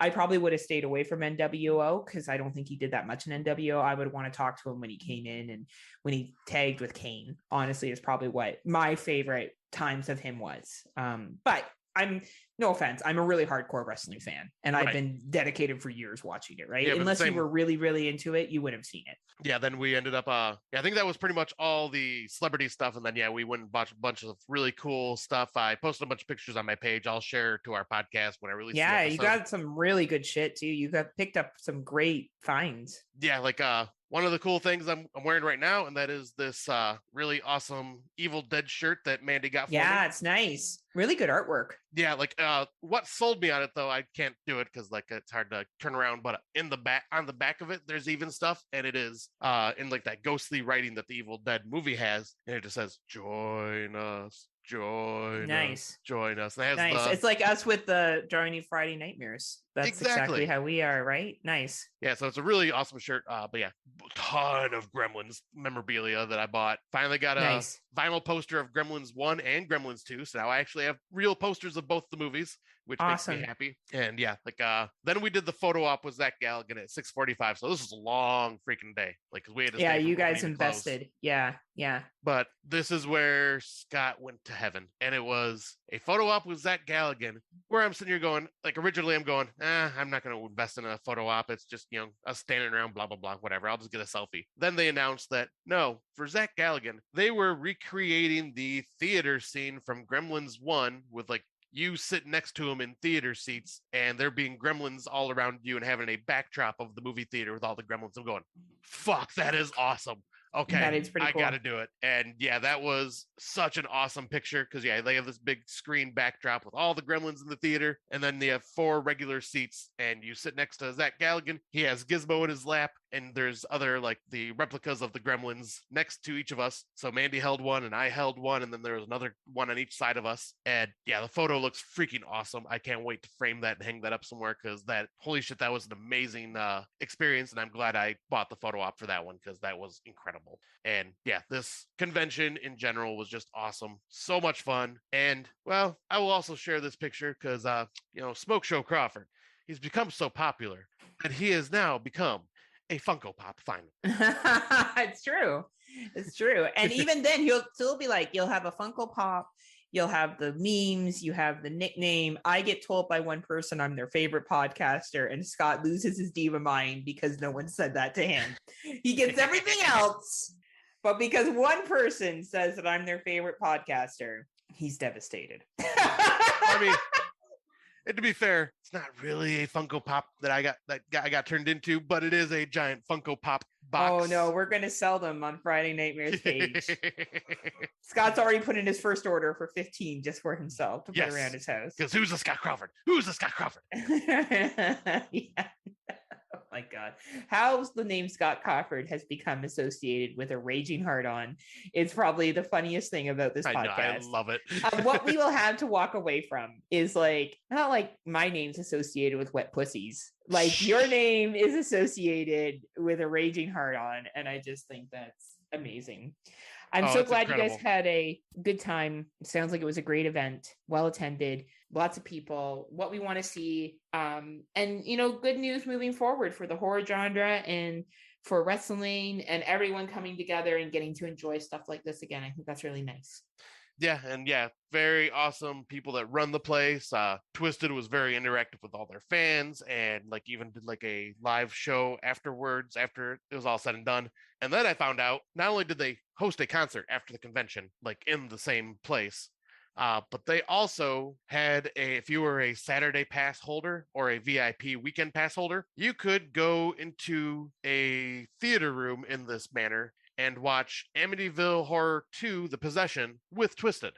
That's pretty cool. Yeah, I was that's cool. Awesome. They are all about their fans, and they love their fans, and just like us at Friday Nightmares. We're all all about our fans. We also love them, and we would also go into a movie theater. I don't know if you guys want to be with us, but we could be in there with you. Yeah. I don't know what we would watch. Probably Gremlins. I'd be naked. Probably, actually, naked, running up and down the aisles. Whee! And I'd be drunk, passed out with my cell phone after drinking too many double vodkas. Or actually, I'd be naked in the back corner going, "Who's a Scott Crawford? Who's got a Scott Crawford?" So awesome time, Scotty. We look forward to seeing your pictures of the convention and you sharing all your goods that you got. I'm glad you guys had such a great time. It was a blast. We'll take a brief break, and then we're going to come back to talk about 4 British horror films that we watched. 2 are first-time watches for us, I believe. Yes, and then 2 are watches we've seen before. We are keeping this section shorter moving forward, and we may eventually rechange the format of our show once we get through the international stuff. But for now, we will keep it, and we will do our 4 British films, and then we're going to talk a little bit about werewolves and what we think of the werewolf genre and what we like and what we don't like. So after these messages, we'll be right back. Are you sick of the same old stale podcasts? Well, then join Vanessa and Darren as they dissect movies of all kinds. The 2 lifelong cinema lovers bring their favorites, curiosities, and first-time watches to the operating table and inject them with a healthy dose of snark. Then there's the waiting room, where they examine books and short stories. So just look for them on Apple Podcasts and where fine podcasts are available. They're part of the Legion Podcast Network. Follow them on Twitter at VDClinicPod. Join them on Facebook at facebook.com/groups/VDClinicPod. Or email them at vdclinicpod@gmail.com. They're ready to cure what ails you. And still, they just might be a little contagious. and welcome back. Today we are going to be finishing off our UK horror little adventure here with talking about a couple of British horror films. Two are very popular, and I would say the other two, I wouldn't say they're unpopular. I just don't know if people are as familiar with them as the two popular ones. I don't know. Maybe people will correct us in the comments. But let's dive into the first one. All right. So the first film we are going to talk about is The Night of the Demon, released November 9th, 1957. American professor John Holden arrives in London for a conference on parapsychology, only to discover that the colleague he was supposed to meet was killed in a freak accident the day before. It turns out that the deceased had been investigating a cult led by Dr. Julian Carswell. Though a skeptic, Holden is suspicious of the devil-worshipping Carswell. Following a trail of mysterious manuscripts, Holden enters a world that makes him question his faith in science. So, yeah. Wow, this was especially for its time, this was a very intriguing film that dived into like the cult stuff. And I think this is like the oldest cult film that I have seen so far. Like, I don't know if there's any before this or not, but oh, I'm sure there is. We just haven't been exposed to them. But I think that this one here, I really enjoyed the interaction between the main character, John, and Julian. And I did also really like, and it's a shame because I feel like there was a lot of sexism in this movie with the young lady that's in it. I'm trying to see if I can look up her name, Joanna. Whose uncle was the colleague that was killed, and she's come to basically investigate her uncle's death, and she feels that it was mysterious. And she kind of is the one that puts everything together, to be honest with you. She's the one that does all the footwork. And then John's like, oh shit, yeah, you're right. There does seem to be a connection here. But yet I am the hero of this movie. We'll have you as a side character. Right, even though she did literally, which sounds like most male-female heterosexual relationships. So, I just thought it was really, really interesting how that was portrayed. But I did, my favorite part of this film that really stands out to me, because it's very dialogue heavy. And that's the thing with films from the 50s. They're very dialogue heavy. There's a lot of, I find this back and forth clever conversation happens in a lot of British films. I saw in Hounds of the Baskerville, and I see it here. It's like back, forth. A lot of the dialogue is building the plot line, where in some other movies, it's the sceneries, the places that they're going that's moving the plot line along. In 50 films, it's the conversation that's moving the plot line along. But the scene that really stands out to me in this film is where they're doing the seance, and John thinks it's complete fucking horseshit. And he's like, I love his attitude throughout it. And Joanna's kind of buying into it because the person that's doing the seance is becoming possessed by her uncle. And John's like, get this garbage fucking out of here. I did enjoy that scene. I thought it was really clever and well done. And I did enjoy the climax of this film. I did think that it was very clever, the confrontation between Dr. Julian and the American Professor John on the train. Yeah. I did think that dialogue was really, really clever. And then what happens to Julian is, very much he gets his comeuppance, I guess you could say. And a very cool little final scene too. I like that scene. Yeah, the special effects was actually pretty good, but this is very much a dialogue heavy film. Yeah. It is talk, talk, talk, talk, talk, talk, talk, talk, talk, thing happen, talk, talk, talk, talk, talk, talk, thing happen, talk, talk, talk, talk, talk, try to hit on chick, talk, talk, talk, talk, talk, seance, talk, talk, talk, talk, talk, train. To me, those were the scenes that stood out in my head. Everything else was just conversation. Yeah, but I feel the same way. Like, going into this, I had seen images of like the demon from the title. Have you? Yeah, like I've seen it, like whether it was reading a horror article or something, but I've seen images of this thing before, and it has a very Japanese style look to it. Like what do you call those? An onibaba, I believe, is what they're considered. So it has kind of like that samurai mask look to intimidate their opponents. That's what this demon reminded me a lot of. And I have to say, I love the look of this thing. For 57, the effects are awesome. I love the smoke effects that come before he shows up, where you just see like the smoke just kind of entering the room and then just kind of forming this giant circle. And then the demon kind of appears out of that. I love how they pulled that off. I'm very curious to see how they did it. And then, I expect there to be more of this demon, but you literally only get it for like a couple, like a maybe 30 seconds in the beginning and about 15 seconds at the end. I agree with you. Like, I wanted to see a little more of it, but obviously budget wise, I can understand being in the 50s. But yeah, this was very dialogue heavy, but I found it to be also just very fascinating and unique for something from this time that I've not seen, at least. And yeah, like I'm glad we ended up choosing this one because it was very entertaining to watch. I'm glad we finally watched it because I've been curious about this one for a long time. I know a lot of people seem to love it. Like on Letterboxd, it's gotten 4.5 stars out of 5 through almost all the people I follow. So I was like, okay, this has got to be pretty good. And yeah, it takes a look into the occult, what is going on there. Like Joanna's going, like actually like going through Carswell's books and like trying to discover like stuff about the occult and trying to figure everything out. And like you said, kind of passes off the information over to John, and he just kind of takes it and goes with it. So yeah, she's basically just like Heather in the podcast. She does all the footwork, and I take all the credit. No, I definitely wouldn't say that's the case here, but no. I really felt like this was like such a fucking like, she really is the one, like, and she's basically a Nancy Drew. Yeah. Like she was playing the Nancy Drew role. I do enjoy how they kind of presented the concept of the devil worshiping and the cult and the purpose behind it. I did think it was presented well. Where I will say British movies differ from North American films is I do think the plot lines are deeper and less over the top, like sensational. Yes. Like we didn't have an unnecessary sexual, like the young lady was very pretty that was in this film, but she wasn't overly sexualized in this movie, right? At all. She was more seen as intelligent and beautiful, which I really did appreciate for 1957. And I do think if this was an American film, it would almost be, I don't want to say dumbed down, but I don't think the dialogue would have been as heavy and as complex.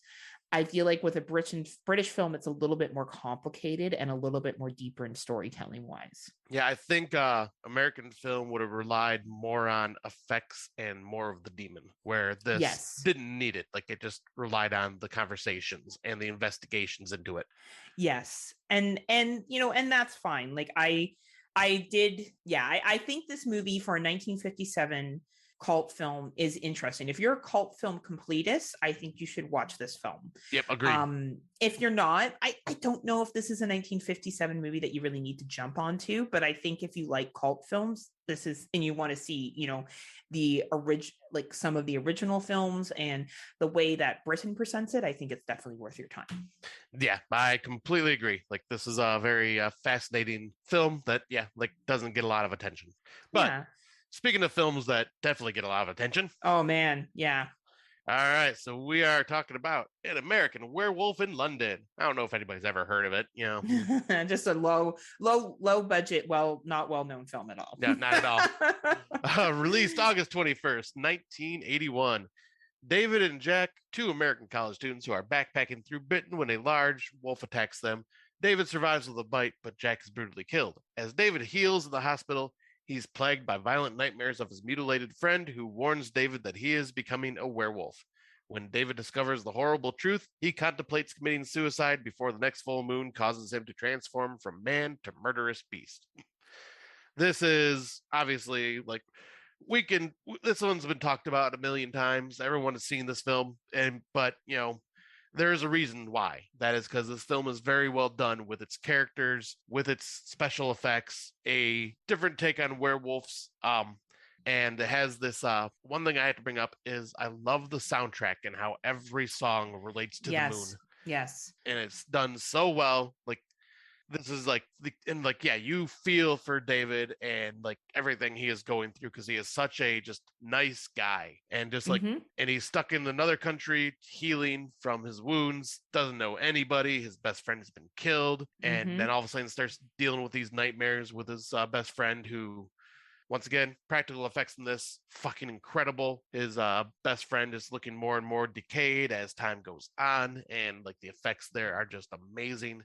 And obviously we have to talk about it, but like the werewolf transformation, still to this day, one of the best werewolf transformations. And this came out in 1981. And I think this was all done by Rick Baker, and he makes sure you see every bit of the transformation, from the elongating of the hands to the hair coming out of David's skin to like his chest kind of caving in a bit and to his face contorting and the snout slowly growing out. It's incredible, and it looks so painful when he's transforming. I agree. And not even the like effects and all. This has very good dialogue and very funny dialogue as well. I agree with you. Yeah. It does that balance of horror and comedy perfectly. Like this movie, Scott, now that we've watched so many UK films, can you not tell that this was made by an American director, American writer, but put in Britain? Yes. Like, you know what I mean? Oh, absolutely. Like, it is not dialogue heavy. It's not. The dialogue is very, I don't want to say basic, but it's meant just to move the plot around. Like, you got the two American kids joking as they walk to the tavern, the very stereotypical British people in the tavern, in the British small town that it is, the countryside. And London, you get a little bit of the culture. Like, where you get the biggest British culture thing is when David acts like a complete asshole outside of Buckingham Palace, and he's trying to get arrested by that constable, being like your typical. And I feel like John Landis included him there to be that typical asshole American tourist. Yes. Right? You know what I mean? Like, he was trying to be like, fuck the Queen, fuck Winston Churchill, fuck Diana, the family's incest. Like, it was the shit he was yelling. The constable's like, what are you doing? Yeah. Like, why are you behaving like this, you fucker? And I think that whole interaction there was written by an American making fun of Americans. Yes. Like 110% this movie. As much as we put it as a British horror film, it's really not. No. It's an American movie filmed in Britain. And I've learned that now. And I think, and there's nothing wrong with it. Like, I'm not criticizing the film. Everything you said is true. It's well acted. It's well written. The music, the effects, it's incredible. But I'm not going to go down that road for this right now and talk about it, because A, I think you did a great job of doing it, and B, it's been done a million times before. Right. But what I think really stands out to me is the difference between an actual British film and a film being made in Britain by foreigners. And yes. That is the difference. And it really stands out in this film now for me. Yeah, I was like, it's a very valid point, because like even the dialogue is all very American like even though there's not a lot of it, it's very American based. Very much so. But yeah, like this is a movie that goes from, they want you to get from A to B to C to D to get to the very end of the movie. It's like there's certain things that happen moving forward. There's not a lot of dialogue. There's just incidents and things that happen. Right. And yeah, like it's but yeah, well done movie. We don't have to focus on this much because like we just wanted to bring this one up because obviously great movie, always fun to watch. And is one of my all-time favorite movies. Well, I think honestly, Scott, you did a great job of talking about the incredible effects of this film and the music and how it plays in. And I do think they did what I think this movie does well is it does a great job of showcasing England. I think compared to the other films that we brought to the table here, but I think that also has to do with a foreigner coming to England and being like, oh my God, this is so beautiful. Right. Like when they're walking over that countryside, I will be out in that area. Now, I am not going to be in that kind of, environment where I think it's going to be like I'm going over dirt roads and stuff. I may be in Ireland because I am taking a trip to a sheep farm and a castle. So I could be in that kind of area in Ireland when I'm there. Right. But I think it highlighted the small pub very, very well. I think it highlighted London from the 80s very, very well. And I think to me, that's what this film did. And that's the benefit of a foreigner being there, because when you live in a place, it's all the same to you. Like when I took you to Niagara Falls, you were of course impressed by it. It was your first time seeing it. Yeah. It was my 18, 20 billionth time going to fucking Niagara Falls. Right. And, by this point it's kind of worn off the excitement. There's no real excitement. I'm like, yep, there's the falls. There it is. It's great. Love it. Woohoo. Look at it go. But I don't really give a fuck. Right. I am sure when I'm going to be walking around England with Mark, who's going to be taking me to the local pubs and we're going to go out to the countryside and see the water, I'm going to be like, oh my God. It's so beautiful. And for him who sees it every day, he's gonna be like, yeah, it's really nice. You're right. And I'm like, oh my God, you see the cobblestone? Oh my God. Right. But it's anytime you go somewhere that is not your home, you are able to amplify it. And I think that's what this film did for Britain. You know, I think that having John Landis go there, who's not British, really did a great job of showcasing the British atmosphere, which I will do. I'll be just as equally annoying as Scott and taking tons of fucking photos. I hope so, because that you nailed it. Because it's like basically like we're on tour with these guys during this film. Right. It's like a little tourist of Britain minus the werewolf, and but one that is not really focused on Britain and its countryside. We will jump into the next movie, and that is Ghost Watch that came out October 31st, 1992. Ghost Watch is a British reality horror pseudo-documentary television film, first broadcast on BBC One on Halloween night 1992.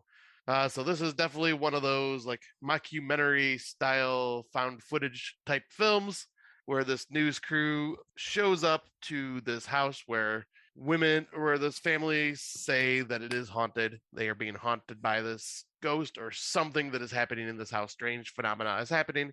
And of course, the BBC News just like, we'll go there and debunk it type stuff. We'll send our news reporter in. Yeah. We'll have interviews with like paranormal people that investigate this type of stuff and get their opinion. Like it literally played out like a BBC style like documentary television show. And I found this quite fascinating. Like now, if I would have watched this years ago before I was really into like the found footage genre or like the mockumentary style type of genre, I probably would not have dug this because it's very slow and does feel like you're just watching some like just news channels, like special event type deal. And I probably would not have been into this. What this reminded me a lot of was what was it called?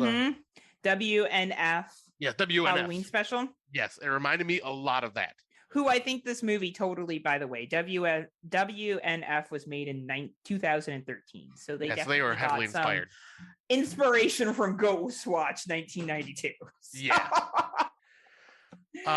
But yeah, I found this film to be a lot more fascinating than I probably would have expected to back in the day. Like it felt like it was real. Like it felt like you were watching just like something happening on the TV, and like I could be wrong. I should have done some research on this, but I believe people actually believe this to be real when it was aired. Yeah. I actually spoke to my friend in Britain about it because now he's older than us. I'll give his age. It's public knowledge. He's 56. So I asked him, I said, did you ever hear this? Because like, let's see. So if he's 56 now, born in 1965, how old would he have been in 1992? He would have been in his 30s, right? Yeah, 27. 27, right? So he would have been old enough. And he's like, yeah, man, this was actually a TV show. He's like, this was a TV show. And then this was a movie that was made off the TV show. So these guys actually did have a Ghost Watch TV show, and then they did this documentary film, which is why they thought it was real or not. And then he told me that the reporter, her husband, they were actually really married. Oh wow, okay. Yeah, and he passed away tragically very young, I think shortly after this was made. And it really affected the show moving forward. But yeah, so anyway, which was, yet again, that's the benefit of knowing someone from the country, right? Is you can actually ask them. Right. And yeah, this was a big deal when it came out. People thought it was actually realistic. And I think WNF did the same thing with their documentary. Like, it's clever. I found this a very easy watch. I'll be honest, it was very easy and not a lot happens, to be honest with you. Not a lot happens, but it keeps you engaged. Yeah. Because you're waiting for something to happen. They do a good job of giving you the impression that something could happen any minute. Yeah. Yeah. Right? And they even play the whole the kids were behind this the whole time for a bit there. Like they have a couple of curveballs that kind of change things up. But yeah, I found this to be very easy to watch, very intriguing. And yeah, like you said, you are waiting for something to happen. And by the third act, something does happen, obviously, but it's a slow build up to it. But you're fascinated and you're glued to the screen going, okay, something's going to happen in one of these scenes real soon. I can feel it. And they just keep building it up and building it up and building it up till that third act. And man, I really dug the hell out of this film. Oh man, it was great. What really got me was how they're kind of very they're not really believing it at first, but the female reporter goes in and, you're kind of getting these layers out of what happened in the basement, how the mom gets locked in and how people don't believe them. And then you get the fake out, like with the young lady who's faking it. We think that she's the one that's kind of doing everything. And then you have the paranormal psychiatrist who's like, no, this is legit. And then the guy who's like, this isn't true at all. It's being kind of, I guess you could say, well, they're televising him in from the United States. And I don't know, I just think this did a really good job of building doubt, but what if? Doubt, right? But what if? And it keeps it going back and forth. And yet again, not a lot happens. And this is yet, I always go back. In the last episode, I must have shit on The Turning more than necessary, but I don't fucking care. That was a shitty fucking movie. And it was poorly done. And my biggest beef with ghost stories, because this is a ghost story and it's paranormal investigators going to a haunted house, is it's dumb and cheesy and predictable. Yeah. I did not know until we got to the last 20 minutes. I'm like, is nothing going to fucking happen here? Right. Like, are we just going to build this shit up and it's nothing, which is fine. And then it escalates into where you learn about who lived there in the past was a very bad person. Yeah. And it kind of went down paranormal activity vibes here. If you go to the future, I think it's 2 or 3 where you find out the gentleman that's the ghost has done some very bad things. Mm-hmm. You know what I'm talking about, right? Yeah, I think that's part 3. Was it part 3? Yeah, I think this movie, I honestly think a lot of these paranormal films watched this movie and was like, oh, fuck, we'll just steal shit from them. Right. Honestly, because there's a lot of plot shit that happens in this film where you're like, well, I've seen this recently. Right. Like in the same context. Yeah. 2 little girls being groomed by a sexual predator. Yep. Paranormal Activity 3 say what? Yeah. This came out in 1992. Yeah. Not what do you call that? Nope, slipped my brain. I'm dumb today. Coincidence? Yes. Definitely not a coincidence at all. Right. And totally taken from it. I think it was. It is too much. There's scenes that absolutely happen with the 2 little girls sleeping in the same bedroom. Yep. The filming of when they're sleeping, the figure that appears. Yep. Very shadowy. Like, honestly, I almost wanted to put Paranormal Activity 3 and this film up at the same time and watch it to see if it was any different. Yeah. And I'm not shitting on Paranormal Activity 3, just to be clear here. I'm not shitting on that. I get it. You got to reuse activities. You got to be inspired from somewhere. I can't say that if I didn't make a horror film, I wouldn't be inspired from shit that I've seen. Nothing is absolutely wrong with that at all.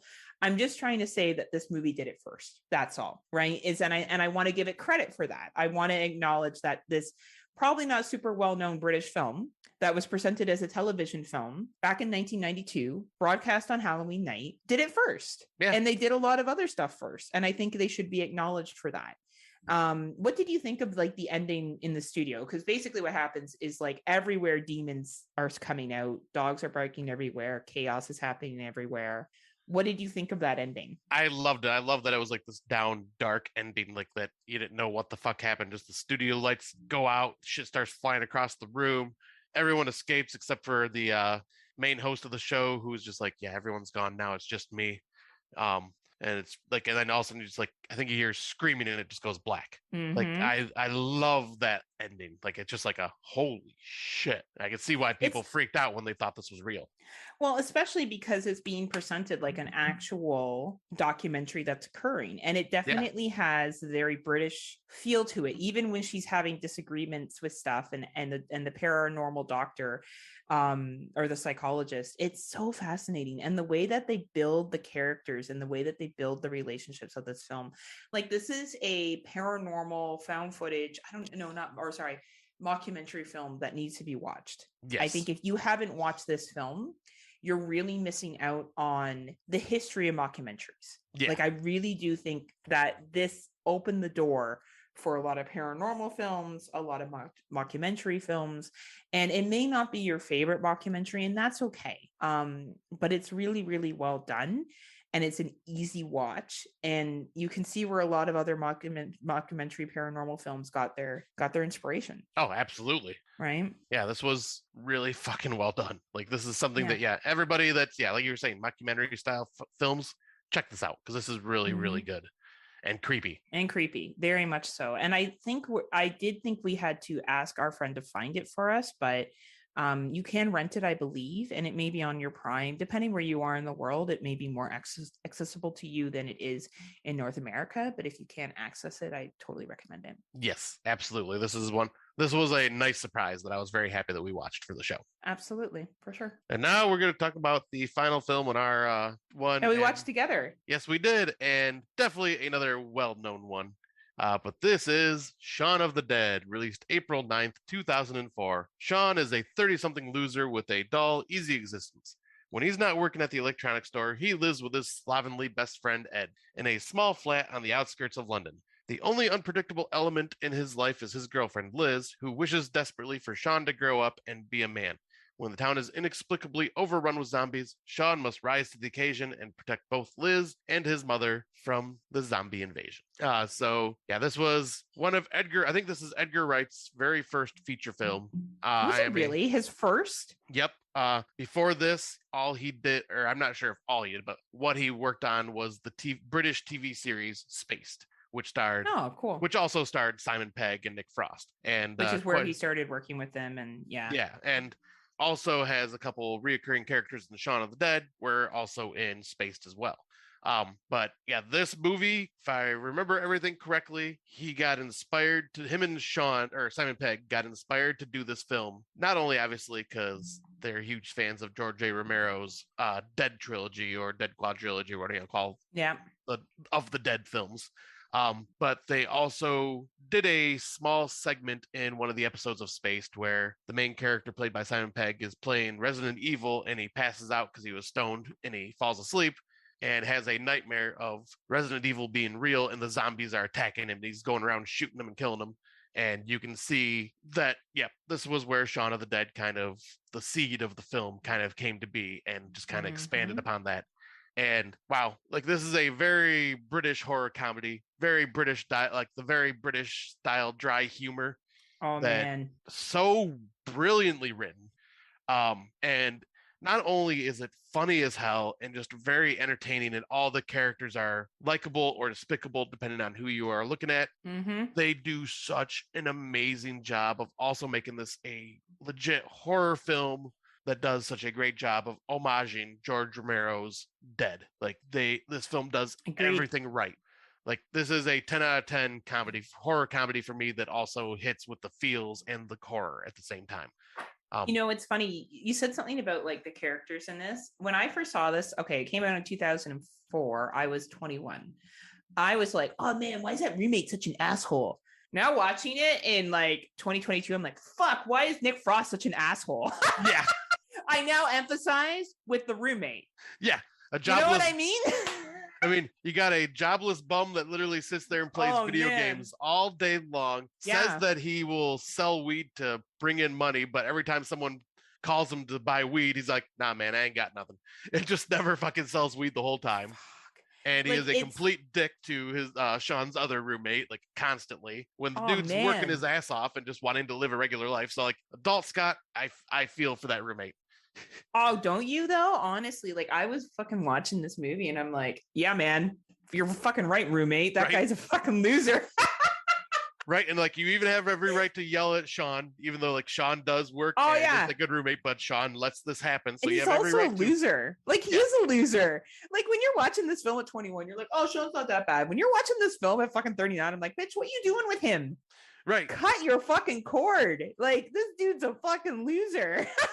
Like he is the type that will just like he has a routine that never changes. Oh man, like, and he's just so like, and he doesn't do anything for his girlfriend ever, but like he can't even be bothered to make dinner reservations, and like he's a piece of shit. Anyway, and then he also like never introduced her to his mom, but like I love. Oh yeah. But speaking of routine, that's one thing this movie does a great job of showing, is that Shaun is in this constant loop of a routine, which shows what happens in your 30s. Yep.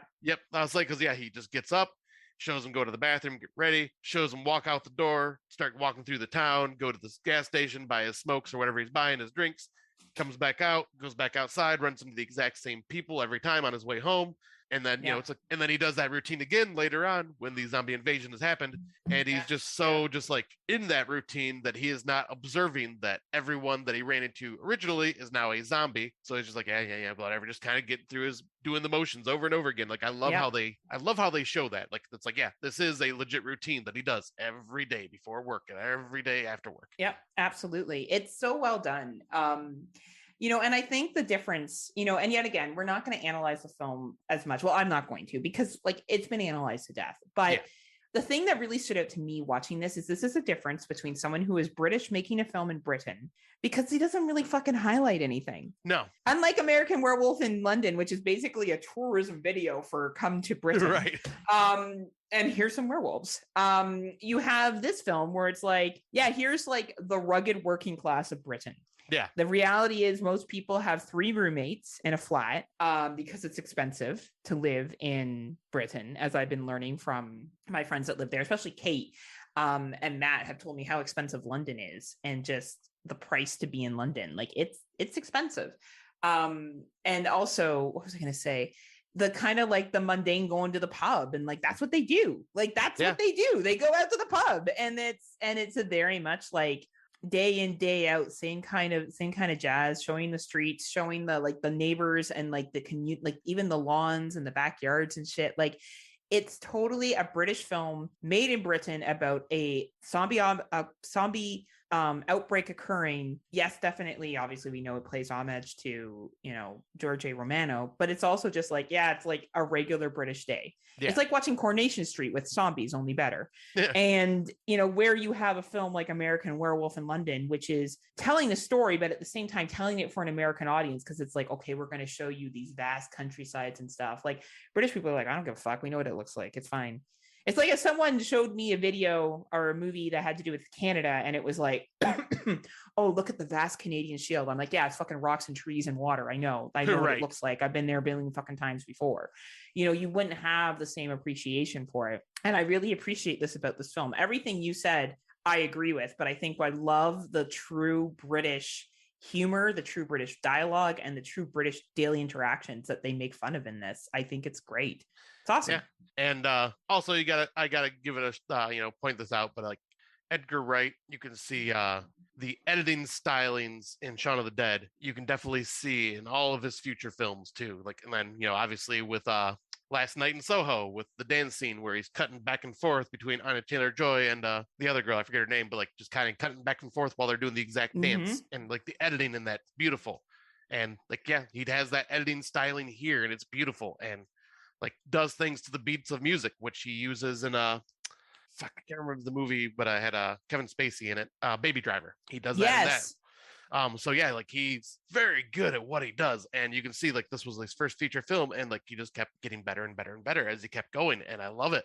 And yep, this was such a beloved film that George Romero had Edgar Wright and Simon Pegg play zombie cameos in Land of the Dead. They were in the Land of the Dead bar where they were tied up, and you could get pictures with the zombies, and they were the 2 zombies that were tied up for the photos. And so I know that was like a big deal to them when they got called up by George Romero to be like, hey, come do this for in this film, because I seen your film and you have a love for this. Let's do it. So I thought that was also neat. Just like, yeah, where you're talking about more of the actual movie, the dialogue and all that stuff, I'm talking about more like the making of, because like I just find it fascinating. It just, yeah, and this has been one of my favorite films since I seen it way back in the day. I fucking love it. Shaun of the Dead is like something I can watch a million times over. I can repeat lines from it over and over and over again. Just find it so fascinating. And to make this clear, we were fucking drunk and when we watched this movie, the 3 of us, or at least I was. I was definitely buzzing.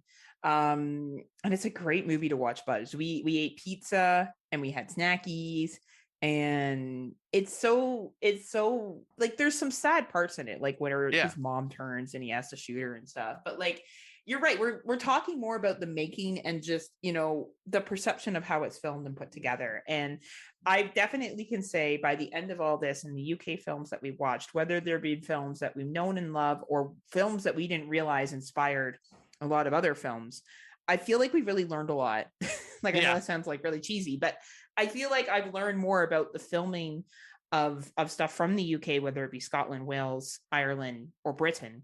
And I look forward to our next countries that we'll do. I know we've done French films and Spanish films. Maybe we'll dive more into films, maybe in Egypt, or maybe there's films like we have to kind of see where we can get. We usually do 4 films, but maybe if we can even find 3 that we can talk about, even 2, if that's all that country has, maybe 2 is good. Whatever we can do. Yeah, because I'll say like one that I'll definitely want to talk about, New Zealand. They've got a lot of good ones too. And we did talk about doing the Ukraine, and we did talk about doing Russia as well. And the reason why we're choosing to do Russia, just so we're clear, is because there's lots of people who are from Russia that do not support the invading of Ukraine. Yeah. And if we are going to celebrate Russian filmmakers, we don't want to put everyone in the same pod as Putin and what he is choosing to do. So we do want to make sure that we still continue to practice diversity and acceptance. So those probably will be some other countries we look into. And of course, we want to support Ukraine. And not that talking about their films, is making any difference in the war. No. But it at least promotes the culture and provides, something else that we can learn about the country other than the horrible devastation that is happening there. So exactly, that is probably some areas that we'll go into as well. We've covered Aussie films in the past. I don't know if we'll do Australia, because we have done it with Tim and Daniel. Yep. So we got their insight on a lot of stuff, and we got their insight too, right? So I feel like that would just be us repeating them. But same yeah, with, this has been Japanese ghost stories. Like, I mean, we could probably find other. Yeah. We could probably find other Japanese horror films that are not like the typical ghost stories that we've talked about if we wanted to. Yeah, we could, but I don't know if that's as important as maybe finding stuff from other countries that, haven't been as well known. Like we have Germany, for example. Mm-hmm. We might want to, delve into Germany a little bit more. Yeah, Brazil, right? So like, there will be definitely some countries that we still have to do. But yeah, this has been very, very interesting. But for our Out of the Dark segment, we're going to talk about werewolves. And the one reason I wanted to talk about werewolves in this episode is because I knew we were going to talk about American Werewolf in London. And I know how much Scott loves the transition of the werewolf. I'm just pulling up a list of werewolf movies here so I can look like I'm super smart talking about them. But I know Scott also is passionate about his type of werewolves, and he actually really cares about this topic. So I'm going to let him lead on it. All right. So yeah, like I am a huge fan of werewolves. Werewolf? Their wolf. Sorry. I had to do a Mel Brooks thing there for you. But no, I do love werewolves. It all depends though, because there are not a lot of great werewolf films. But you don't think so? No, because werewolf films are very hard to do. They take a lot when it comes to special effects. And there's a lot of stories that have just been retread. Obviously, Wolfman being a universal classic. Spoiler alert: I have still not seen the Wolfman. Don't kill me. I'll get to it at some point. I know a lot about it though, with Talbot and the Gypsy Curse and all that. I did see the Wolfman remake. Love it. But for me, when it comes to werewolves, each person is different. But I am a fan of the bipedal style werewolves, the ones that are walking on just 2 feet like humans, that are like just tall and monstrous. And one of the films that did that very, very awesome was The Howling. Mm-hmm. And my fandom for that film has dropped a little bit over the years, but I still like absolutely fucking love the werewolf design in that, the werewolf effects, the werewolf transformations in that. And obviously American Werewolf in London. I do love the werewolf transformation in that one as well. Just not a fan of the wolf on all fours, even though this wolf looked fucking horrifying and monstrous. But no, I am more the bipedal fan. And that's where a lot of the horror films go nowadays. Because you have like films like Dog Soldiers, Howl, Late Phases. All those, I would say, are good werewolf films that show plenty of werewolf.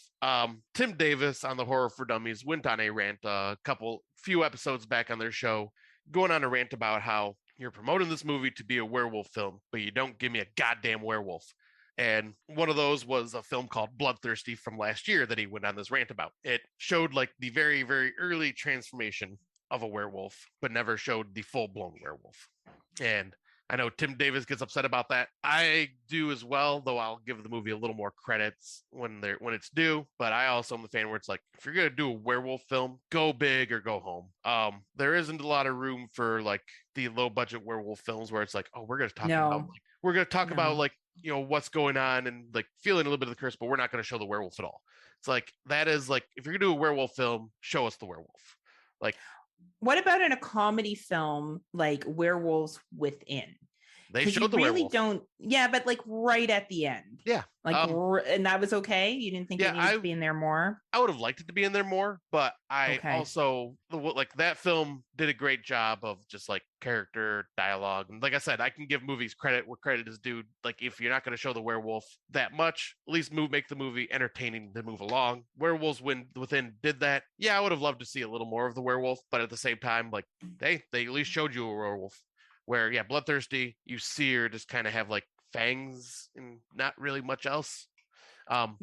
So films like that, I'm not a fan of. But like, and I also appreciate, when werewolf films try to do something different, like Ginger Snaps, where it's talking about, a girl transitioning into a woman with like having her period and becoming an adult, and like using that as a form of like werewolf, like, like.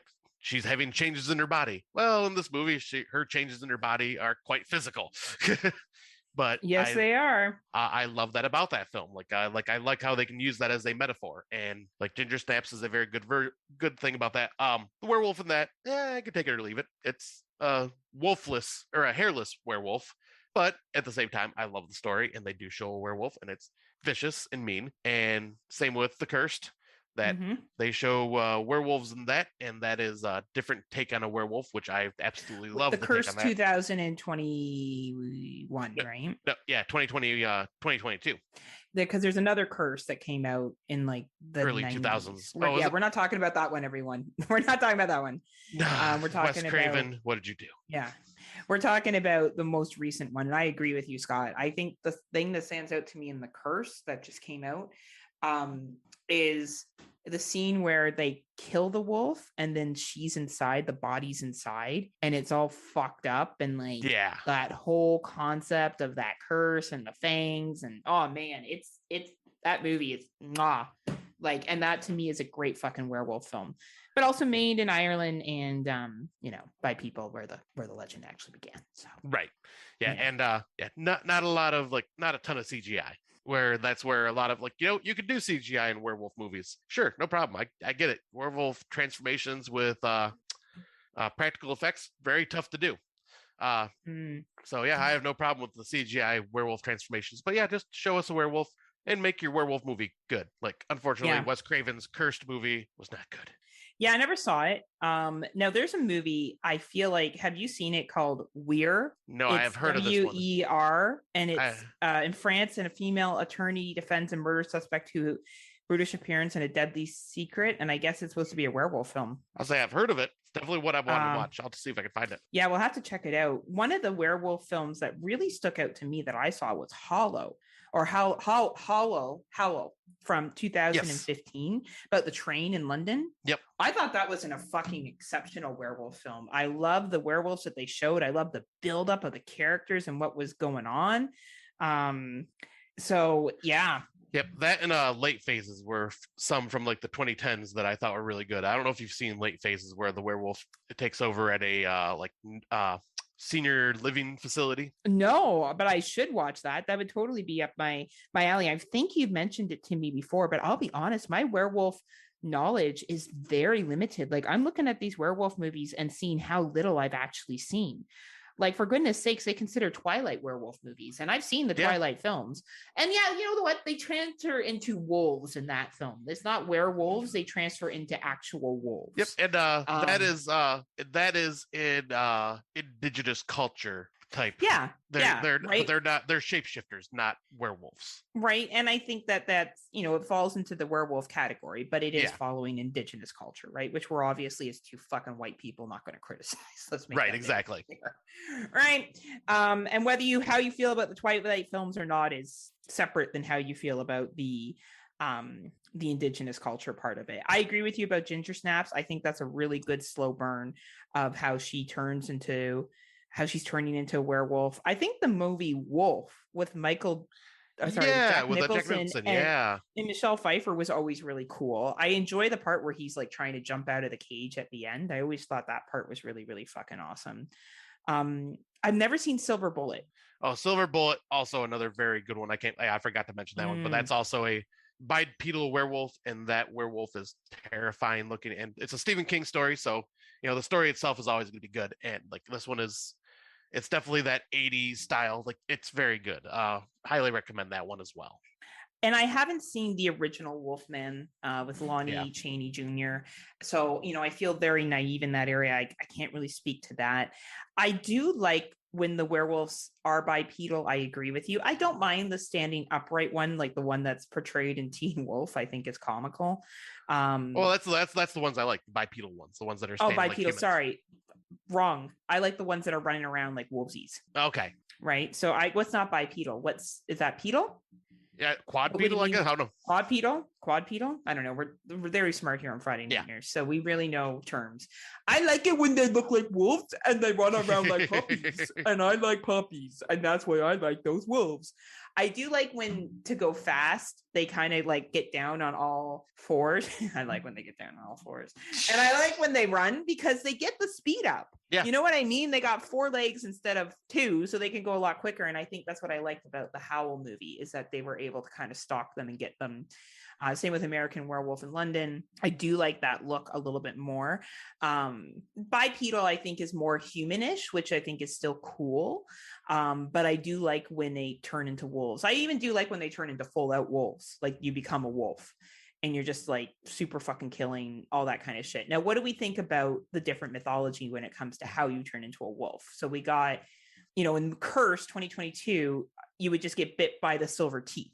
Yeah, but that was not right. Well, Cursed is basically a different take on the Wolfman from like the Universal Wolfman, because it's a gypsy curse, and that's what happens with Wolfman. He gets cursed by a gypsy, in that it's actually a curse. Where in Cursed 2022, it's a cursed item that affects people and turns them into these wolves.